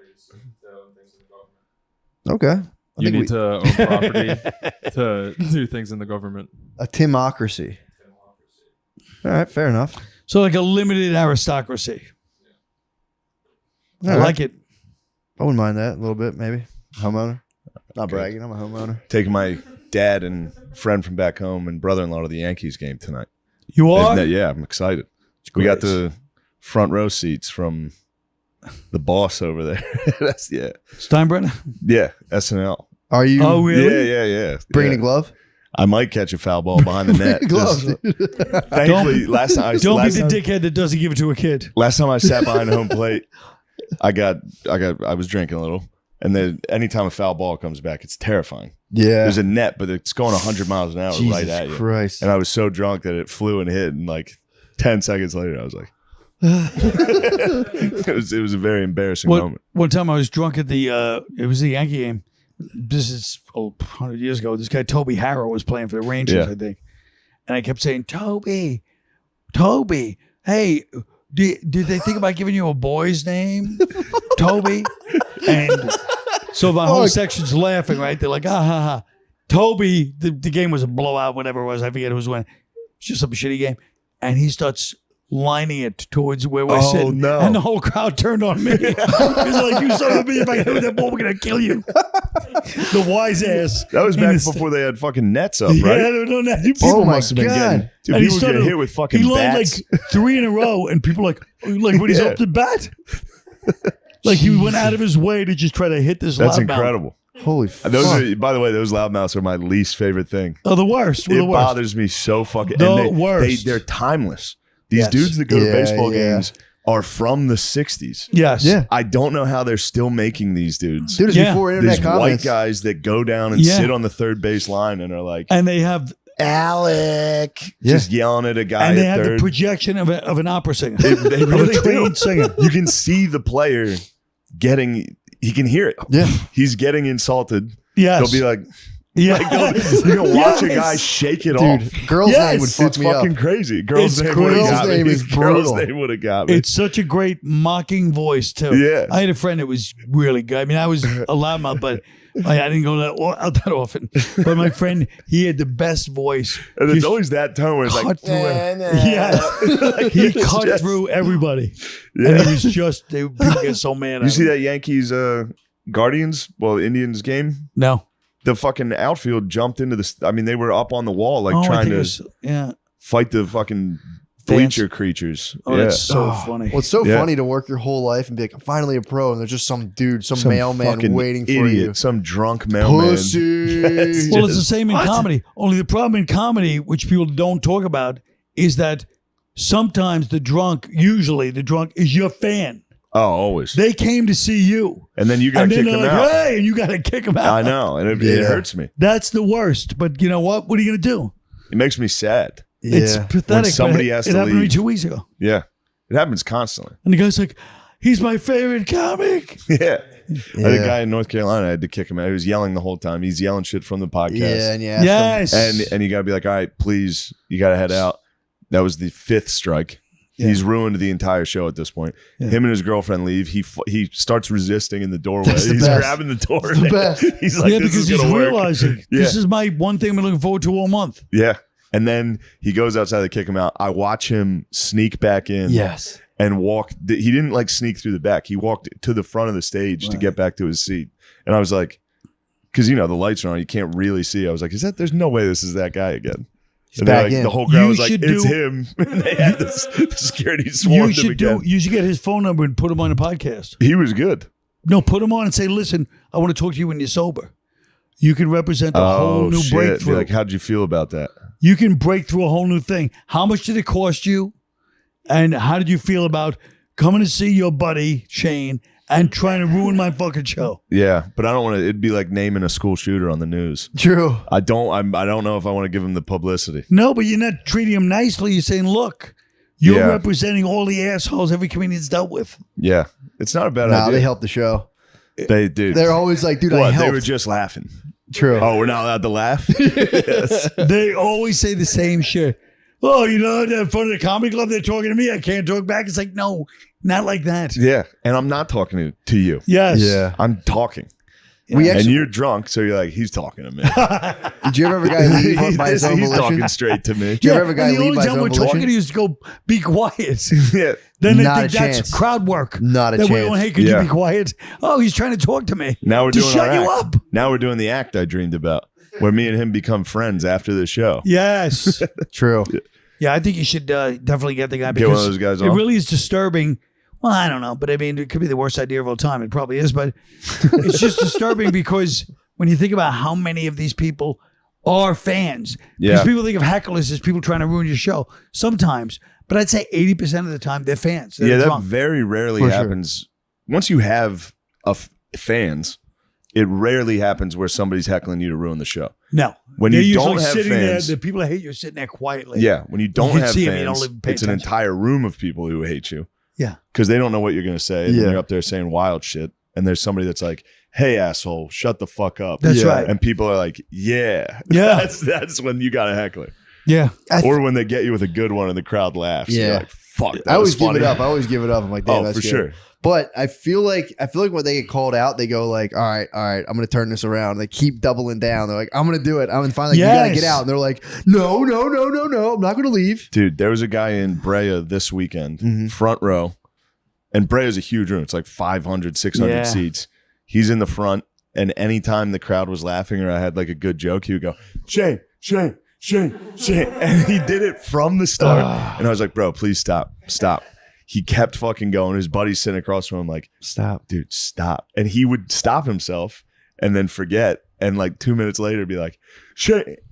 It's so It was fucking crazy. it's so fucking infuriating. Yeah. I once had a woman that was she was trying to, like she was drunk. I could tell. She was by herself. She was an old rocker Should be chick. illegal. I get some of those. And she was, but you could tell like she was just like, had been through the mill. And she's by herself. And she goes, every time I'd finish a joke before the laugh, I didn't realize there's a slight pause before people laugh after you finish a joke. I think they go right into laughter. But it's always a second and then they laugh. In that millisecond, she would go, yeah. And it threw the whole night off slightly and nobody would know except me. Yeah. And I was like, I was trying to explain to her, but meanwhile, I was like, what are you busting her balls for? Of course. And she's even horrified. Like, she almost started crying. I'm like, all right, and it was just such a weird vibe. Oh man. How about that girl in Philly with the laugh? Do you remember that? Were you there for that one? There's a girl in the front row that was like borderline, it sounded like sexual. And she was in the front and it was like anytime, and she couldn't stop because once I pointed it out, she couldn't stop laughing. Yeah. And it was like, this insane fucking thing. What? And you can't be like, hey, Shut up. I know It's that's like the you're problem. having Your the most laugh fun. is unacceptable. Yeah. Why would you sit in the front? You knew you laughed like this. Yeah. You banished a man? And bananas? We exercised him. Banished in bananas. We exercised him from the crowd. We just kept it going, and finally his bros left, and he was like, and he just walked away. That's so We got funny. him. He reached a fever pitch, and he just was like, and just walked Bananas away. was the first place I ever kicked a table out. That's good. That was the first place. I never kicked people out. Yeah, that was the only place. someone kicked like 10 tables out It of was my just- one show. There was like half the people. One of the openers must have kicked him out. Honestly, if I had my way, and I've said this for 30 years, I would not allow drinking in comedy clubs ever. That'd be great. But then you don't get paid as much. Yeah, definitely. Yeah. Not. That's the Definitely problem. not. Just the food No has to drinking. go by the food. Just No drinking alcohol. No. What about a 2-drink maximum? Well, maybe the True. problem is they're drunk before they get there, so Yeah, it for probably sure. wouldn't even work. or For just sure. swallow like a tranquilizing pill just to loosen them up, and that's it. Yeah. Like a Klonopin. Well, Yeah. now a lot of people are stoned the whole show, which also has a weird energy, you know? People on mushrooms are weird heckle. They don't even try to heckle you. They'll just be like, "That's very good." Yes. Yeah, and That's they're just smart. like laughing, like, oh, like, Yeah. I'm like, why are you surprised you're at a comedy show? You know, Or They're the stoned. people that are stoned are sitting there like looking at you like the whole show. Yeah. And then you get done and you're like, you guys hate that whole table hated me. And they're like, that was the best show I've ever Yeah. Like, you're like, holy shit, dude. Yeah. And that fucks you up. If you see one table just of dudes Yeah. that you know are fans Just because like- they're high and you're like, all right, that guy obviously likes me. Mm. He's wearing a fucking shirt or whatever. Yeah. And that the whole table's like, you're like, fuck, I'm not living up to what they thought. By the way, we're not we left out one thing so my comedy now is Vietnam veteran comedians like Blake Clark. Do you know Blake Clark? No. is? What? He was in a bunch of Sandler movies, and he did stand up in 80s and 90s, and he was on the Tonight Show as a Vietnam. He was a lieutenant in Vietnam, and he was like, in it like a heavily. Wow. I think he was a heavily decorated guy. I think he was like a real war hero, and he was a stand-up, like a legitimate stand-up for years, from Georgia. And his opening joke used to be, I was I grew up in Georgia. I joined the army. I was in Vietnam, and he goes, and I still have flashbacks of Georgia. Because I'm the only one that had flashbacks in Vietnam. Yeah, I wonder how many vets were comedians. How many other guys? And there used to be a guy, Frankie Bastille, who claimed he was a Vietnam vet, and the way he behaved, you'd believe him. Rich Voss knows him very well, too. And I only say that because I knew him. I worked with him a few times. But I know if Rich Voss hears this, he'll be like, I was close with it. It's like, all right, you were closer with him than I was. Man, Voss. I miss Voss. I don't see him anymore. No, you don't? No, I used to see. He was the first guy to take me on the road. He's the greatest. He's the funniest fucking guy. Funniest guy in the world. He is actually might be one of the funniest one of the funniest people of all time. Absolutely. Everything he does. I love Voss. I just like seeing him now. He's nice to me, which is very funny. Yeah. Because he always, he was always very nice. He was to always me. a ball buster. But like, I remember right when I got SNL, he was like, not joking. He came up and was like, I've always been good to you, right? I was like, holy shit. But that's what I love about him. He didn't try to hide it. No. Now some people might say he's too dumb to hide it, but it's more than that. You know what? It is that. But have you been watching it? He posts on Instagram. He posts landscaping videos. No shit. I watch them all the time. They're the worst. Landscaping with Rich. They stink. They stink. They're so Dude, funny. him on Digital Graffiti was unbelievable. So we had this show. Was physical graffiti? It was called Digital Graffiti. Oh. We had a show where see how old I am? I go physical graffiti. There was a Zeppelin. There was a screen behind the comedian, Yeah. and there was a group text of other comedians on the screen making fun of the comedian, and they couldn't see it. The comedian on stage. Yeah, what we were saying, the chat was coming up Trashing behind the your comedian friend, as they try to perform, and the audience a silent roast, basically, Right, where the right. audience can see it, Silent. and they're laughing. Oh my And and you're the God. trying to do comedian has no material. idea what everyone's laughing at. you can't turn around and look. And we would do it to open micers and ourselves. And the only good comedian we ever did it to was Voss. I asked him to host he didn't know the show. He didn't know what was going He on. didn't know what the fucking show was. He still doesn't know. I didn't know. No, he holds it against us to this day. He was so fucking mad. But usually, I would do like 3 minutes, and you just can't take it. It's the worst feeling in the Your world. people are laughing at you. Were saying it Oh, before. of course, it's people the are worst. laughing at you, and you don't know what they're laughing Yeah. at. So you invent what they're laughing at. you You're you like, think it's the "Fuck." worst, most insecure thing you can think of. And he did fucking But like 12 Voss, minutes Voss nonstop. just eviscerated us. Oh, The it's guys crazy. texting. Yeah. He would like lean forward and look at the screen for a second and be like, oh, real fucking funny. Like he was just So I did more. I He was spent the more only on guy my on teeth earth. than these guys made all year. Yeah. I was like, damn. Boy, You rule. Voice is, believe me.